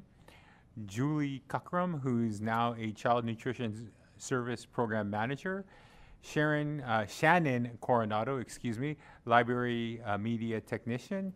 Nancy Green, who is a technology services technician 2. Maria Rita Gumban, who is now a CNS manager. Ja Hina, who is now an instructional assistant, special education. Denise Lopez, who's an instructional assistant preschool. George Lopez, no joke, is now our child nutrition services culinary supervisor. Ruth Baldino Lopez Jr., who is now our information technology services support lead. Adriana Morales, who is a CNS service 2. Elvia Ortiz, who is an instructional assistant, special education. Raquel Ramirez Arcadia, who is now a bus driver. Brittany Remley, who is now a bus driver. Gladys Rendon, who is now a CNS 3. Jaime Reyes Rivera, who is a technology services support manager. Sarah Rivera, who is an instructional assistant, English language learner. Jorge Ruiz, who's a technology service technician 2. Leticia Salazar, who is an instructional assistant, special education. And finally, Maria Vargas Arellano, who is an instructional assistant, special education. And that concludes our promoted employees. Thank you. Congratulations to our newly hired and promoted employees. All right, public hearings. The public hearing section provides the public with an opportunity to address the board on specific items. Persons wishing to address the board on any public hearing item must complete a request to be heard card and submit it to the recording secretary before the start of the meeting. Speakers are requested to limit their remarks to 3 minutes and speak in a respectful and professional manner. The board shall limit the total time for input on each public hearing item to 20 minutes. With board consent, the president may increase or decrease the time allowed for public comments on each public hearing item depending on the topic and the number of persons wishing to be heard. Do we have any speakers? So we are conducting a public hearing on the general waiver request to provide a reduced day extended school year program from June 10th through July 1st, 2025. And number 2, authorize the application for the general waiver request. Ms. Casey. Thank you. Tonight, we're asking the board to approve our request to apply for a waiver from CDE to reduce our extended school year from 4 weeks to 3 weeks. We asked for this reduction because of our shortened summer, but we still provide the same amount of instructional minutes in those 3 weeks. Okay. Motion to approve. Second. I have a question. Oh. What? Does this impact our labor partners with regard to their duty day during those 3 weeks? Because if we're shortening the time, the weeks, is that increasing their duty day? And have we had any kind of negotiations with them regarding that? So yes, we actually have spoken to both unions and they've approved the calendar and the time that their employees are working. Thank you. So who was my first? Fernandez and Bishop. Okay. Moved by Vice President Fernandez, seconded by Trustee Bishop. All those in favor? Aye. Any against? Any abstentions? Did I hear you, Trustee Tamayo? Yes. Okay. Thank you. Motion carries unanimously. Administrative action items. Appoint the new members to represent Chula Vista Elementary School District on the South County SELPA Community Advisory Committee for the 24-25 school year. Ms. Casey. Thank you. The district currently has 5 open seats for the South County SELPA Community Advisory Committee, so we're asking the board to approve the appointments of the 4 parents listed on the agenda. If there are 5, why are we only doing 4? We only have 4 applicants so far. I thought we were getting maximum participation here. We've been hearing about this for months. I was like, how did we get to those 4? Move to approve. Second. Moved by Clerk Tamayo, seconded by Vice President Fernandez. All those in favor? Aye. Motion carries 5-0. That was tough. We've done 14A, and now 14. Yes, they are They're here. here. Right. Congratulations. Thank you for being Yay, patient. Thank you for being patient. And thank you. Thank you for serving our students. Okay, 14B, the first and second reading, revision, readoption of the board bylaw 9200, bylaws of the board. Dr. Reyes? So we are bringing forward a revision to the board policy, which limits, which talks about the limits of board members' authority. And, I think it's important to, from time to time, to look at our board policies, especially right now when we're going to be transitioning and we're going to be having 2 new board members, whether they get appointed or it's a special election, but we're going to be getting 2 new board members. And I think it's important for us that to make sure that they understand what their authority is, and that we revise the board policy to reflect that. Any board questions or comments? I do. Do you? I haven't thought of one yet. All right, maybe we'll circle back. I have a concern about this because the first paragraph of the new language says, and I quote, "Unless visiting a school site solely for purposes related to their child's attendance at the school site, individual board members will be accompanied by the principal or designee at all times when visiting the school site." My concern with that language is that that seems to specifically keep board members from volunteering at their child's school.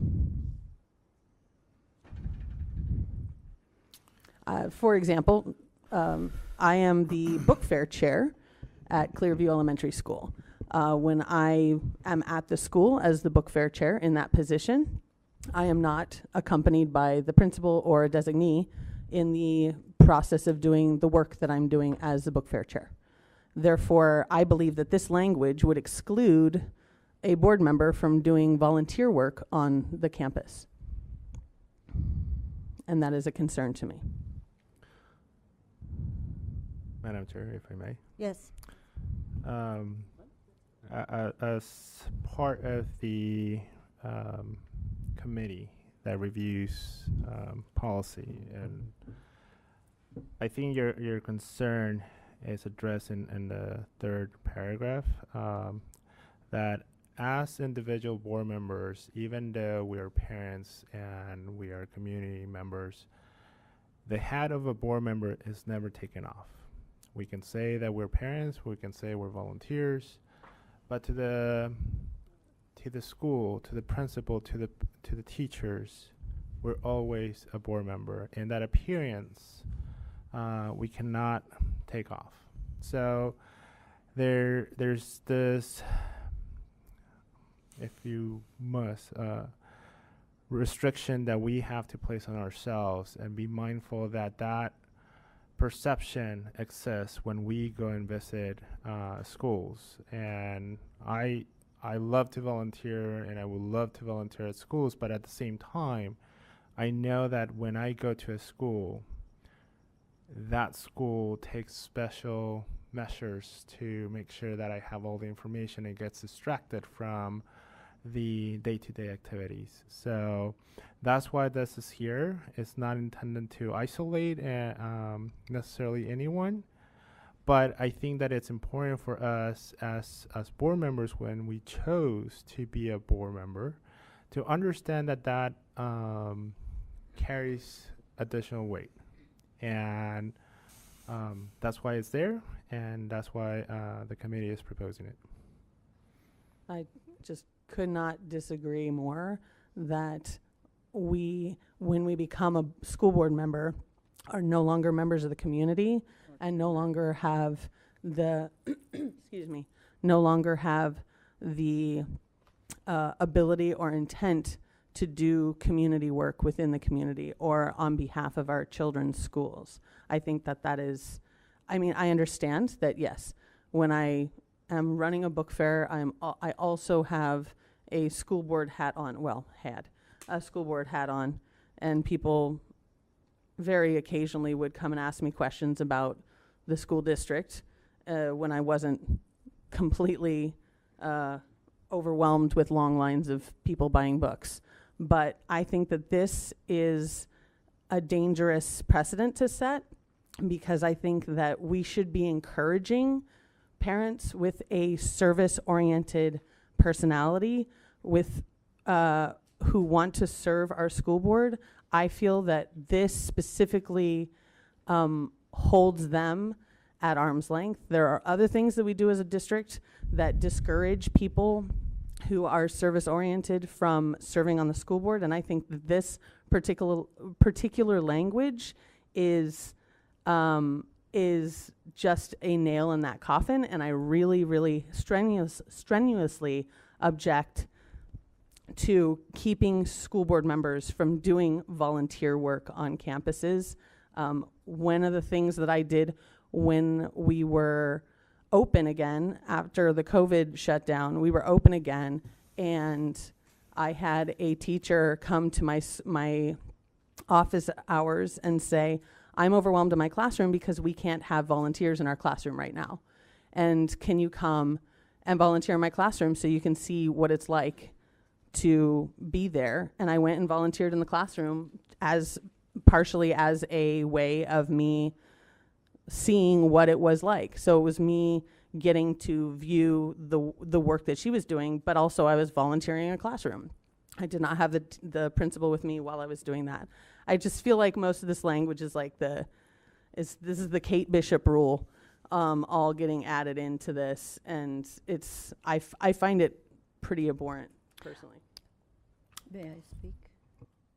I'm wondering if there's some accommodation to be made or designee versus, for instance, if I wanted to go volunteer in a class, I do have daughters that are teachers, and if I wanted to go volunteer, I'm envisioning I check in with the principal like anyone else does. I get my little permission, little thing, show my ID and everything, and walk in. That in itself is symbolic of authorized to be on school site, right? So the designee would be the teacher, which in this case would be my daughter, right? So that's the designee, is that correct? But the assumption in this language would say that they would have to meet you at the office and walk you to her classroom. You wouldn't be able to walk unescorted. Is that what that is? That is what that is. And I don't have a problem with the language, because I think it's a matter of us always recognizing that no matter what our role is, we're always going to be seen as a board member. We can protest as much as we want and say, I'm going to see my best friend who's the teacher in that room over there. But everyone, this is about perspective, and it's about the fact that everyone sees us. And so that the minute I ask for a bottle of water, or I say, is there water, and I'm willing to go get it myself, 6 people run over and bring me a bottle of water, it's because that perspective is never gone. So I don't have a problem with this language, because I've seen it. I've seen it in just visiting school sites when I've gone with a designee, and then they're calling Dr. Reyes saying, what's Trustee Ugarte doing here? So, and all I'm doing is visiting. So I understand that idea. I think that if we truly are accepting our roles as trustees, we shouldn't have a problem with this language. We can still volunteer. It just means that we're not going to be able to go in and grill people or do things that we shouldn't be doing, because we have undue influence whether we accept it or not, whether we agree with it or not, whether we say, I am not here as a board member, answer my question. it's not going to matter. They're still going to see me as a board member. So I don't have a problem with the language. I agree with that, but here's another scenario. I take my nieces and nephews to school sometimes and pick them up sometimes. Right. Do I need to check into the office to drop off my niece and nephew at school? First sentence. It's Oh, because it's related to Yes. actual activity. Okay. you're Thank doing you. your. I'm just trying to think of all my little scenarios here because I am. That's your parent role, not a volunteer role, yeah. Right. Right. I think the issue that I have is accompanied by the principal or designee at all times. I think that's the thing that keeps people from volunteering their time on our campuses. I think with safety, we should be with someone at all times, whether we're a parent. We've seen this in other situations. So I have no problem because I have no nefarious, and I'm not saying anyone else does, but I have no problem with someone accompanying me at all times. Well, I do have a problem with folks that don't have kids actually in the schools making decisions for board members that may in the future, right? I was that board member that had a student at Rice. Now, so I do think the language is a bit too restrictive as far as at all times the designee is going to be there. I understand the perception of being a board member and the power that carries. I would check in with the principal and with the superintendent before I decided to volunteer at my child's school. There's no reason for me to go volunteering at another school. I'm definitely seen as a board member there. So my question to you is, if I go to Muraoka and tell the principal, I want to volunteer here every single day of the week, do you believe that that principal is going to tell me no? No, that's why you check in with superintendent as well. Do you think the superintendent is going to tell me no? No, I don't. Okay, so Absolutely not. so I still think the language is a bit too restrictive. it is restrictive, and it's intended to be restrictive. Now, the idea that we have a problem with checking in, that is concerning. I don't. Because we're asking parents to do the same. Literally nobody has asked to not check in. Literally nobody here has asked for that. So- My question is, be accompanied by the principal or designee at all times.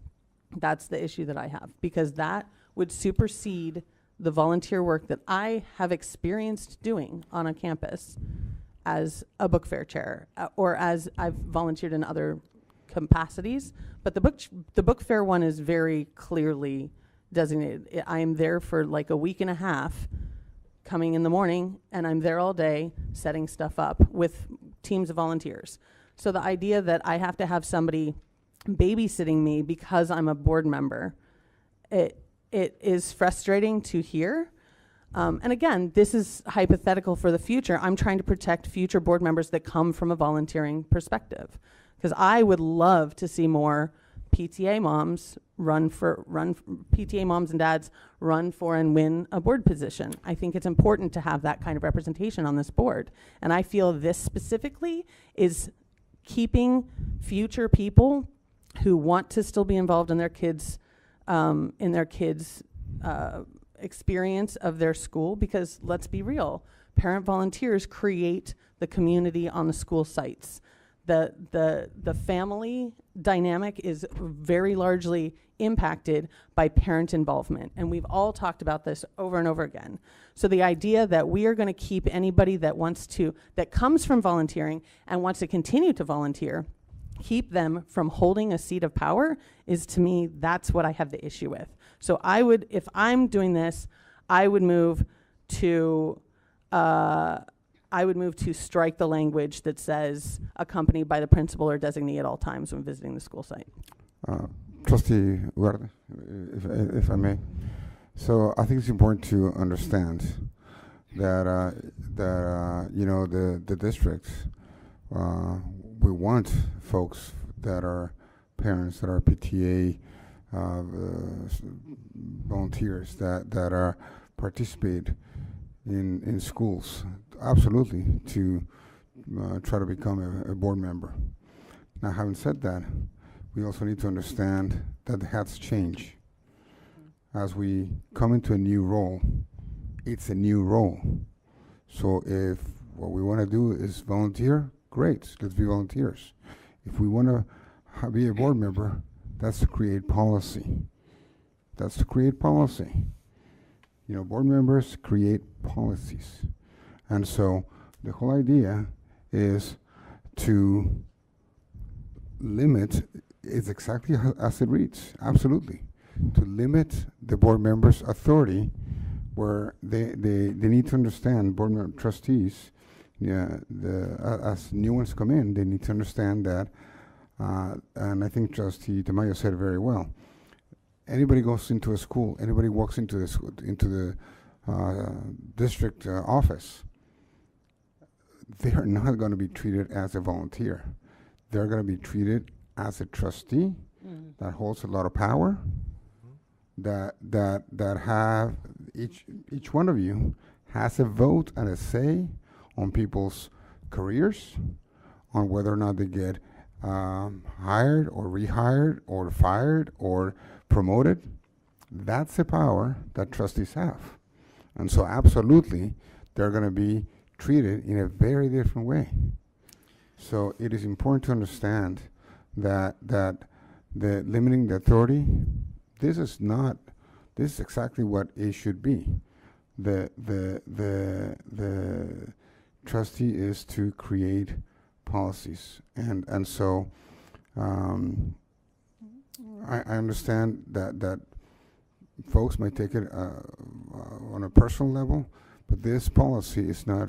It's for boards, future boards, current and moving forward boards, that as they come in, they understand what the roles are. I look at it as a conflict of interest. We can't be employees for the district that we're board members, and maybe that's why I'm seeing it differently. I also think of it as a protection for the employees of the district, because I would not want to go onto a campus and someone think that I did something that they're afraid that something they did or said was going to get them in trouble, or them to have any kind of, like, they feel like there's going to be a repercussion. So I see it as, yeah, you can be a volunteer, you can be a parent, you can do all of these things, but now once you take on this role, there are parameters to this role that we need to understand, not only for the protection of the staff at the school, but for the protection of the board member, so that it's not perceived, that I'm never perceived as having any undue influence on a staff when I shouldn't have that. So I don't see a problem. I agree with these concerns, but I believe that the concerns of abuse of power are actually covered by the second bolded paragraph. Absolutely. Enough. And I think the first paragraph is just extra. Yep. It's just Totally agree. It's too much. So this is a first And read. honestly, I mean, how far are we going to take it, right? So when my spouse showed up on the campus, obviously staff is going to put an eye on her as well. She's married to the board member. So how far are we going to take this paranoia? Thank you. Just to the board member. I move to strike the first paragraph. I'll second that. Okay, so this is a first read. This can go back to the policy with those to the policy team once reconfigured and looked at again before it comes back to the board. I have some input too. I don't think it should be completely stricken, but I think like that last sentence, I believe is correct, but maybe reword some of it. So it's first reading, maybe we could just take a look at I'll that take a a little look bit. at it. Okay, So bring it back, yeah. With how those about this? I'm going to amend my motion, if I may. Strike the first sentence of the first paragraph, and then strike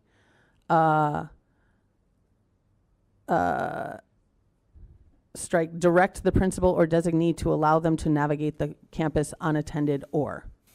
So it just reads, the board member may not under any circumstances engage in any activities that conflict with this board bylaw. So I believe that our amendments are being written down so that when the policy committee looks this over again, they can take those into consideration. And you were saying strike the first sentence, and then I'm not sure what's the next. Strike direct the principal or designee to allow them to navigate the campus unattended or. Where's that at? So in the first, it's the second sentence, just to honor my colleague's concern. It is after circumstances, comma. So it would read instead, the board member may not, under any circumstances, engage in any activities that conflict with this board bylaw. Okay. Is that clear, Araceli?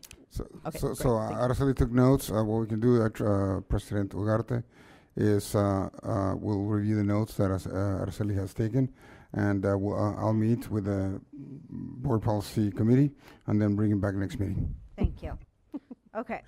So this was not an action item. It was just a matter of the first read. You said, she said, yeah, then we got notes. Okay. So the action I hear, well, there's no motion to approve it. There was no need to approve it. It was a first reading. We are now on item 15, general information items or reports. Report calendar to the Board of Education. Trustee Dominguez Cervantes.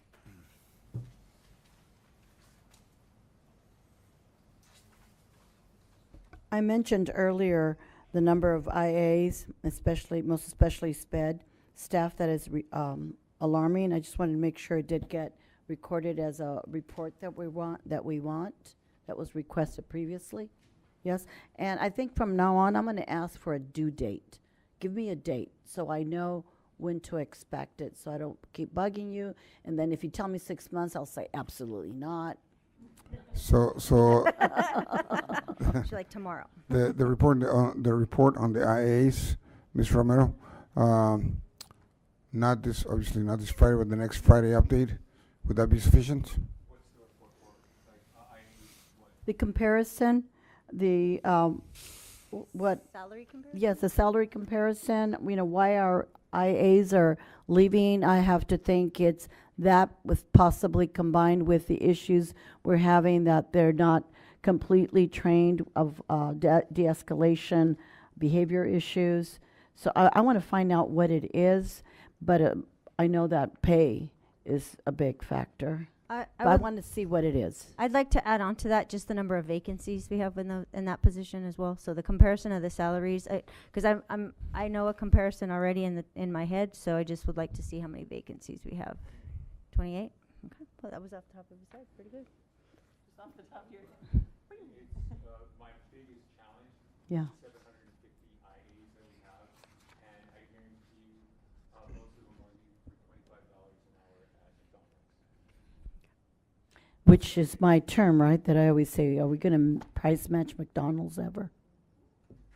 So McDonald's Mr. Romero, doesn't get their money from the California government. How long does that take? Can you have a report a week from Friday on a board update? Thank you. Thank you. Thank So you. before we go for Thanksgiving, right? Okay. Yes. Okay. Okay. That's quick. Thank you. And to you, Dr. Reyes, could you please report out on I understand you're meeting every second Friday of the month for the Tijuana sewage meeting from your board updates. So you would have had one in October and one in November this month. If we could report out when you come for our meetings or at your turn next, if you could report out on that as a norm, because I'd like to see that process. And I know I'd like a due date also again on the update on our cell phone usage. It's been months since our legal has it. I think we need to give legal a deadline also. So what I'll do is next time we meet for the board policy committee, I'll bring it up to them. Right. And I know we've been really, really busy about different things, but I still want to also us focus on the dress code policies where we're going to go revisit that.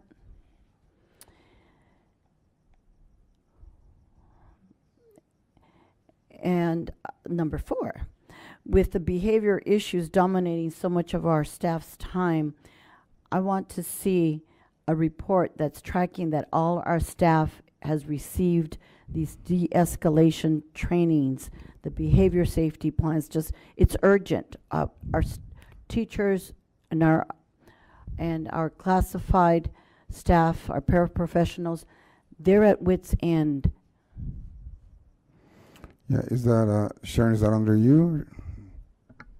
That would be our CPI, de-escalation Correct. strategies. Mhm. So, when can you provide a report on where are we with that, with the CPI training, and how much more, or how long will it take to train our entire staff? Yeah, I can put that in the Friday update, but to train the entire district's going to be a full calendar school year, I would assume, because we only have 10 trainers in the district. Right. So, So I think we have to, I want to see a project plan. I want to see, you know, these schools done, these schools are going to get done, these schools are going to done. And we need to check them off so we know, and we can work with our union partners to ensure that it's happening. So, Ms. Casey, not this Friday, but next Friday. So the way I see it is kind of like a schedule of each school and percentage completed. Perfect. And then, of course, to pick up those that were absent. Correct. Right? That makes And sense. who are we speaking of when we're saying all staff? All staff means all staff? Ms. Casey? All staff, we're speaking about our paraprofessionals and our teachers? Thank you. yes. And I know we spoke to it earlier. I just want to make sure that it stays on the radar in regards to the Title I money and the tracking. We don't want to take that off. And we've received, and I was CC'd on it, and I want to thank Mr. Mark Pong for responding to a Chula Vista taxpayer who sent out an email. Thank you. He responded, but I think it is, this taxpayer has valid concerns, and in light of the fact that our bond measure passed, I think we have a huge responsibility to the community to be more mindful and possibly provide updates throughout the year. I know we get, quite frankly, the very nebulous report that we get. It's just so general, and I've been to the oversight bond measure committee meetings, and all it is a rubber stamp. We are the ones that are reporting to the bond measure committee members, and they're just, okay. I've been to the meetings, and I believe we need to be more intentional about how we're spending the money, sharing the information. I'm not saying we're not spending it accurately or appropriately. What I'm saying is more intentional about letting the community know how we're spending it, because it's not getting out there.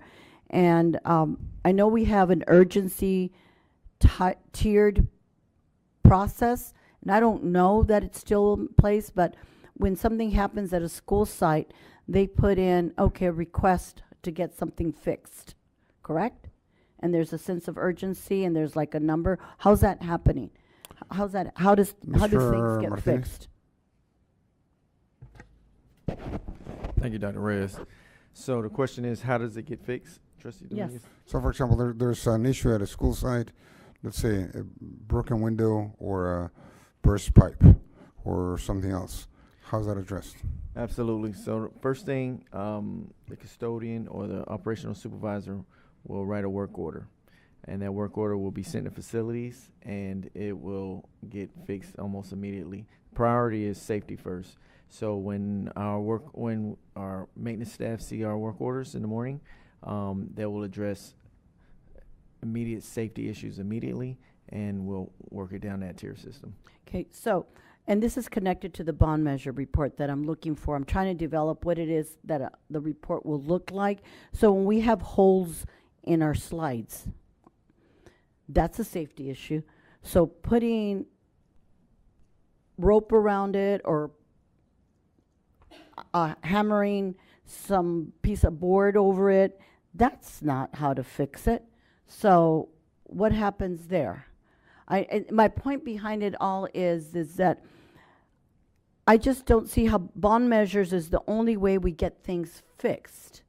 I'm wondering, that slide, for example, didn't start getting old overnight. It gradually started getting to a point where it became dangerous. So I just like some more awareness and alertness at our school sites so that they elevate these things before they become completely unfixable and quite frankly need to be replaced. I'm connecting that to the bond measure so that we become more, I want us to be more open about how we're managing that money, because that's how we presented it to the voters, that we needed to fix our schools. Schools are getting old, plumbing, that sort of thing. Earlier, someone spoke about the water faucets, maybe not the fancy stuff that they want, but, you know, those things need to be.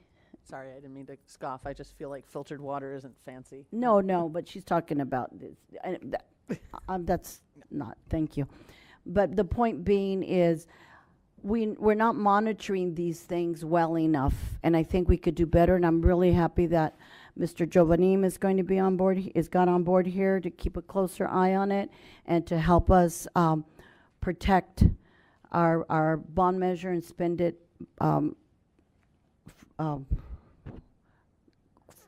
thank you. Just to spend it on there. Thank you. So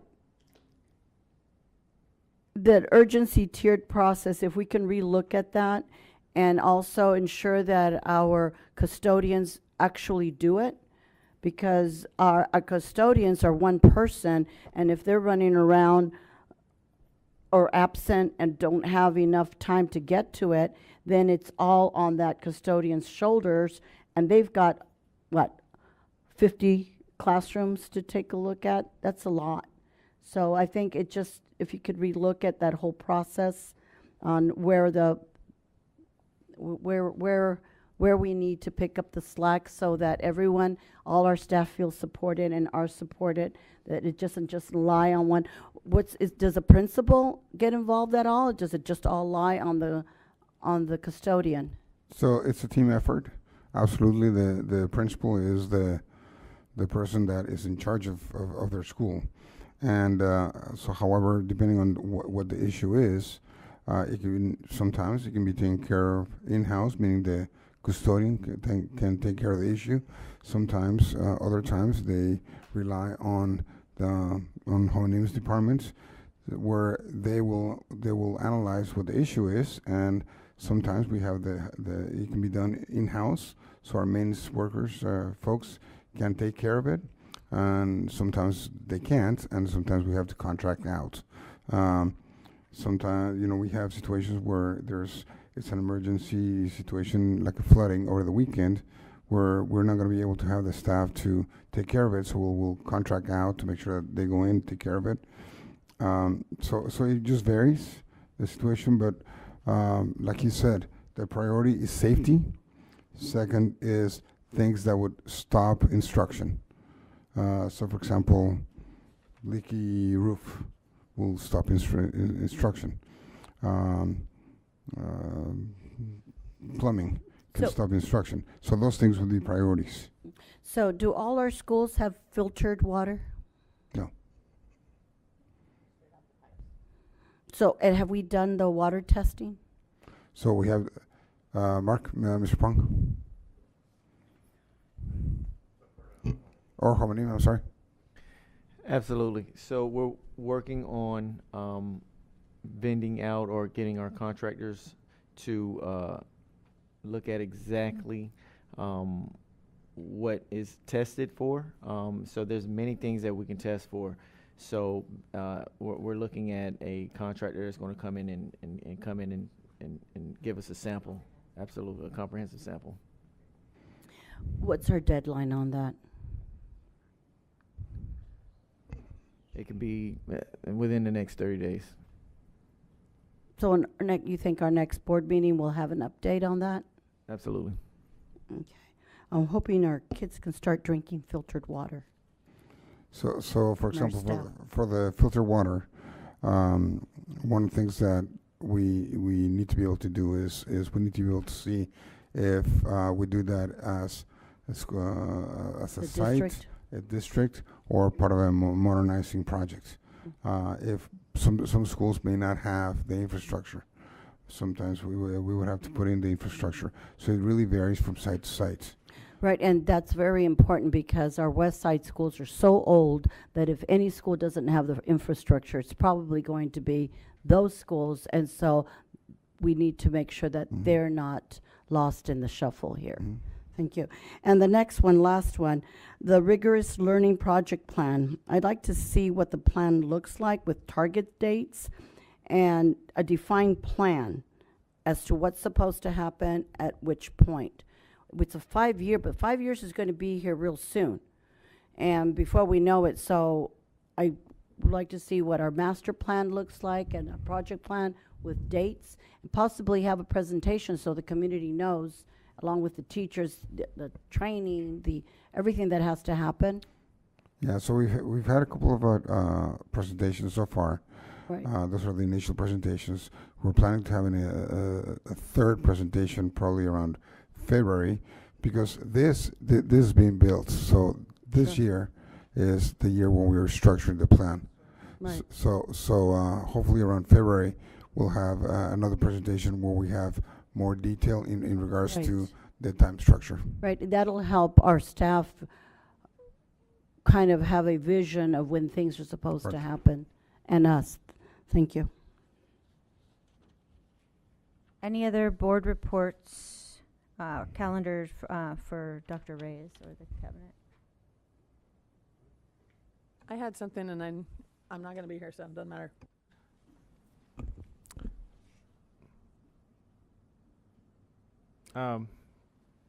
Lost my train of thought. So, along the lines of safety, many of our playgrounds are a safety hazard. They have a plywood covering, and that's a safety hazard. So, I would like to see that that's included on the safety report of every board meeting. And now that the bomb passed, there's no excuses on why we cannot create a plan to replace those or refurbish those or whatever we're going to do to make sure that those are done. And I want to see that as part of the safety update, because it's a safety concern to those kids that don't have access to that, and there's a piece of plywood instead of a slide. So Mr. Martinez, what I need is for you to do a playground audit, if you will. I know that some schools have more than one, so make sure that we do an audit, and maybe you color code it into green, meaning that it's perfect, it's great. Yellow, that it's getting there, and then red, it's unusable. I thought that was already done, since I've been asking for 3-4 months. Is it done? It is done. Okay. All right. Then the next step would be to, what are we doing with that, and what is it the timeline to address it? Absolutely. All right. Thank you. None for me, thank you. I have a request along with that has to do with site budgets, not anything formal, and I'm asking for it for January in anticipation, January, February. I would like an update, a touch base, if you will, with sites on their school budgets. I was very disappointed to see that schools had not used their site budgets to address some of these things at the end of the year, where there could have been tricycles bought, there could have been playground equipment fixed with site funds that were left on the table. So just kind of a touch base as to where the sites are in spending their budgets mid-year. Nothing formal, just maybe a conversation with the superintendent, each principal, or however you want to do that. But where are they in making sure that they're using their funds and not leaving them there at the end of June when our kids need stuff? That's my ask for that. All right. Board communication, Trustee Dominguez Cervantes. On October 7th, I attended the 29th Annual First Year Permanent Staff Reception. It was a great event. Staff was really happy to have passed that year earmark. Thank you. On the 29th, attended the annual longevity award ceremony at Moroka. Those are always fun. November 1st, I attended the Veterans School Veterans Parade along with some of my colleagues here. And on November 7th, I attended the event along with most of our colleagues here of the Chula Vista Hills PTA. They were recognized nationally. They received the Excellence Award. On the 8th, last Friday, I attended the Chula Vista Chamber of Commerce meeting. Also on the 8th, I took pizzas to a safety patrol at Vista Square, and I was escorted to where the safety patrol was. Yesterday, I attended the DAC-DLAC meeting, very informative. Our staff collected preliminary info for our LCAP, our language development and instruction services and support. They led a really excellent exercise that I'm hoping gets out to our school sites. On Monday, this past Monday the 11th, Veterans Day, we took the amazing veterans cards that the students from Liberty made for our vets. I took them to the Calvet Veterans Home. Well, my husband and I, and some other kids, to the Calvet Veterans Home of California here in Chula Vista. And we also took some to the San Miguel Retirement Home. I got to tell you that these veterans are bound there. You know, many are wheelchair bound, and they're so teary-eyed to have received a card from a child that said, "Thank you, soldier. Thank you for saving my life. Thank you for fighting for us." And they felt not forgotten.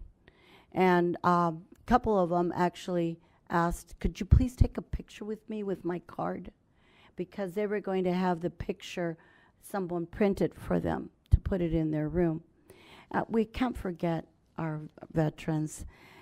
They were very grateful that they were remembered, and I want to thank all our veterans for your service. And especially also I want to thank the veterans' families for your service to our country, because when your spouse is in the military, when your parent is in the military, you are also. And we forever owe you a debt of gratitude. Like they say, all gave some gave all. Thank you, Miss Angela.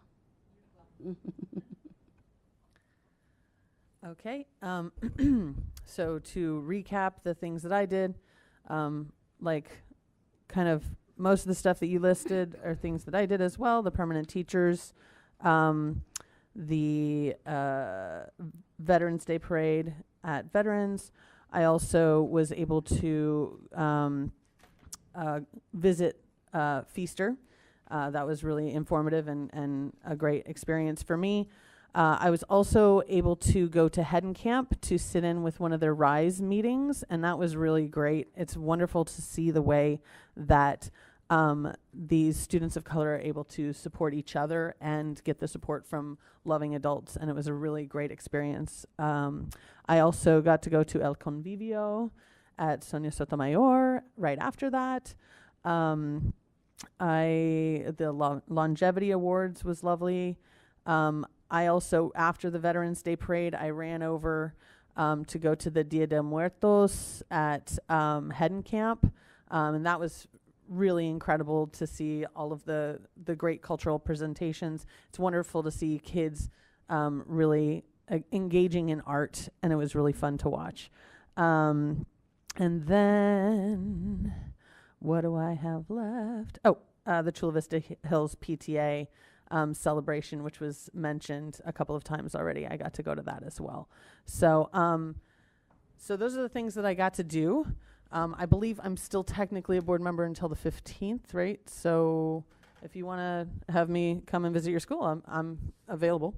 I do want to say a huge thank you to all of the parents that I have interacted with and all of the cabinet and the employees at this school district, especially Paloma and Araceli. I really appreciate all of the work that you do for us as board members. Thank you so much to Dr. Reyes for all the work that you do. It is not unseen. And even when we don't disagree, or when we disagree, even when we disagree, I appreciate our conversations and the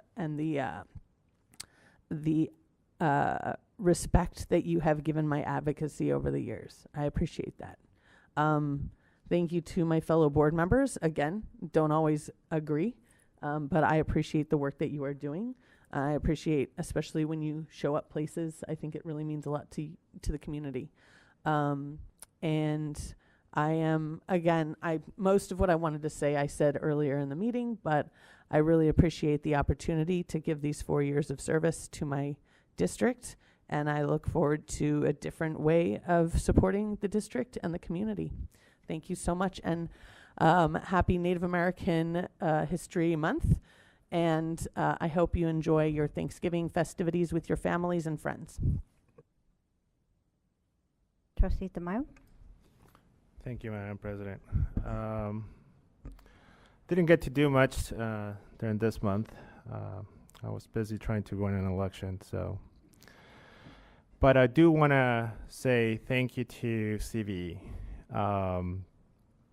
Thank you for allowing me to be your champion, to stand up for teachers, to make sure that your voice is heard and that your voice matters. I think that many people turn their backs on you, on the teachers of this district, and being able to stand with you and support you during that challenge means a lot to me, and it's been a great honor to be able to raise that voice that the Chula Vista educators and the teachers in this district matter, that they should have a voice on the table. So thank you so much for allowing me that privilege to be your champion. That's it. Trustee Fernandez. Yeah, I said most of everything during the item where we were recognized, as far as how appreciative I am to be a part of your journey, and that I made a lot of professional relationships here, but also some friendships, and you all should know that I'm just a phone call away if you need me to support the school district in any way. I too am very appreciative for the support of Chula Vista educators during my recent run. When I talked with residents, I was very proud to say that I was endorsed by elementary school teachers here in Chula Vista Elementary School District. So thank you for that. And I will miss working on this board with all of you. It has been an amazing journey of leadership and struggle and agreement and disagreement, but it has definitely made me a better leader. You all have contributed to that. So thank you. Thank you. I also went to many of the events that were mentioned before. The opening of the life science station was a fun event as well. We went to the Chula Vista Hills PTA, the longevity reception. In the work that I do during the day as a teacher, it's a full-time job. It's about a 12-hour day job. But in that, I have a lot of opportunity to interact with other teachers. And because I'm a teacher, I understand the teacher voice, and I understand how important it is to be heard, and not just heard, but recognized and valued. So I too am very grateful to CVE during this season, because we worked hard and we got a lot done, and we're going to continue to get a lot done.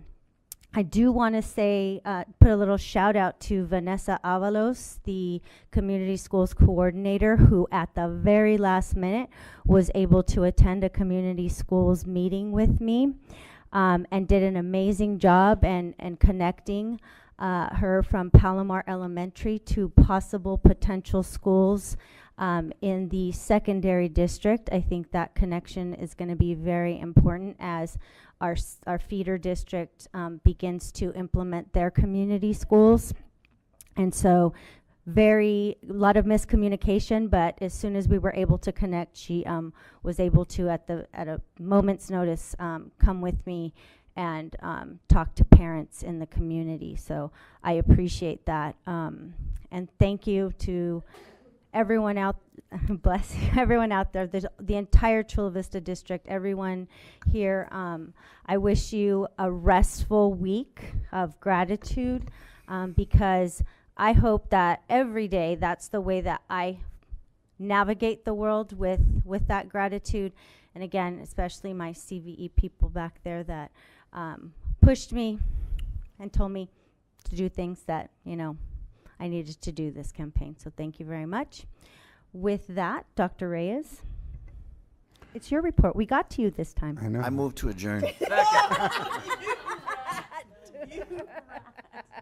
No second. I second. No. No. It's been moved and seconded. We have to technically. But I think we're going to vote it down. Are we voting? It's been moved and seconded. Are we moving to adjourn? No. Yes. Nay. No. So Oh, you guys- sorry, yeah, did not so pass. Go ahead. Jerk face.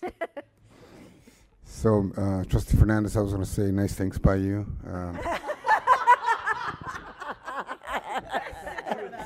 Since today is your last board meeting with us, but I'm going to change my speech. No, so couple things. First, I do want to recognize that, you know, every time every board meeting, you know, we hear folks coming to the podium and sharing their concerns. And sometimes there's emotion. Sometimes there's different situations that happen. And something that I want to recognize is that it's a privilege to actually work with so many amazing folks that every single issue that happens, every single concern, every single obstacle and challenge that we have, starting with cabinets and going down to every single person in this district, it is met with open arms, in the sense that it's about solving the issue. It's about making sure that they try the best to ensure that our families and our students are well served. Now, are we perfect? No. You know, there's always things that we need to address and things that where we can get better. However, I can tell you that this is an amazing district. It's an incredible district, and what makes it incredible is the people that work here. Because the people that work here not only have the skills, the talent, and the experience, but most importantly, they have the hearts and genuinely care for students and families. And see, that is what makes our district different. Because anybody can have skill, anybody can have talent or experience. If you don't have the heart, then you're only halfway there. And so I do want to recognize our district. And when I say our district, I mean the people that work here. I also, you know, there's the last board meeting for Trustee Bishop and Fernandez. I know that the two of you are going to continue the advocacy and the work that you do, and I wish you the very best. I know that both of you will do great things in whatever road you take. And I want to wish everyone a happy Thanksgiving. Really briefly, you know, we think about Thanksgiving, about getting together with the family, resting, taking a week off. But I think we should at least take a moment during that week to reflect on everything we have to be thankful for. And trust me, you know, I've had the privilege to travel around the world. And sometimes we don't need to travel around the world, just around here, to see how privileged we are and how thankful we should be for everything we have.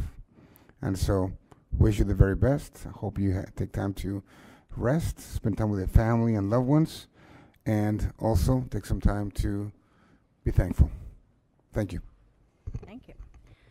The next regular meeting of the Board of Education of the Chula Vista Elementary School District will be held on December 16th, 2024 at 4 p.m. for closed session and 6 p.m. for the open session. Do we have a motion to adjourn? So moved. Come on, Fernandez. Oh my goodness. Mr. Second to adjourn forever and ever, amen. Motion to adjourn. Seconded. You need a Mo- second. Moved by Second. trustee Bishop, seconded by trustee Dominguez Cervantes. All those in favor? Aye. All those opposed? Nay. We win. Sorry. Meeting adjourned.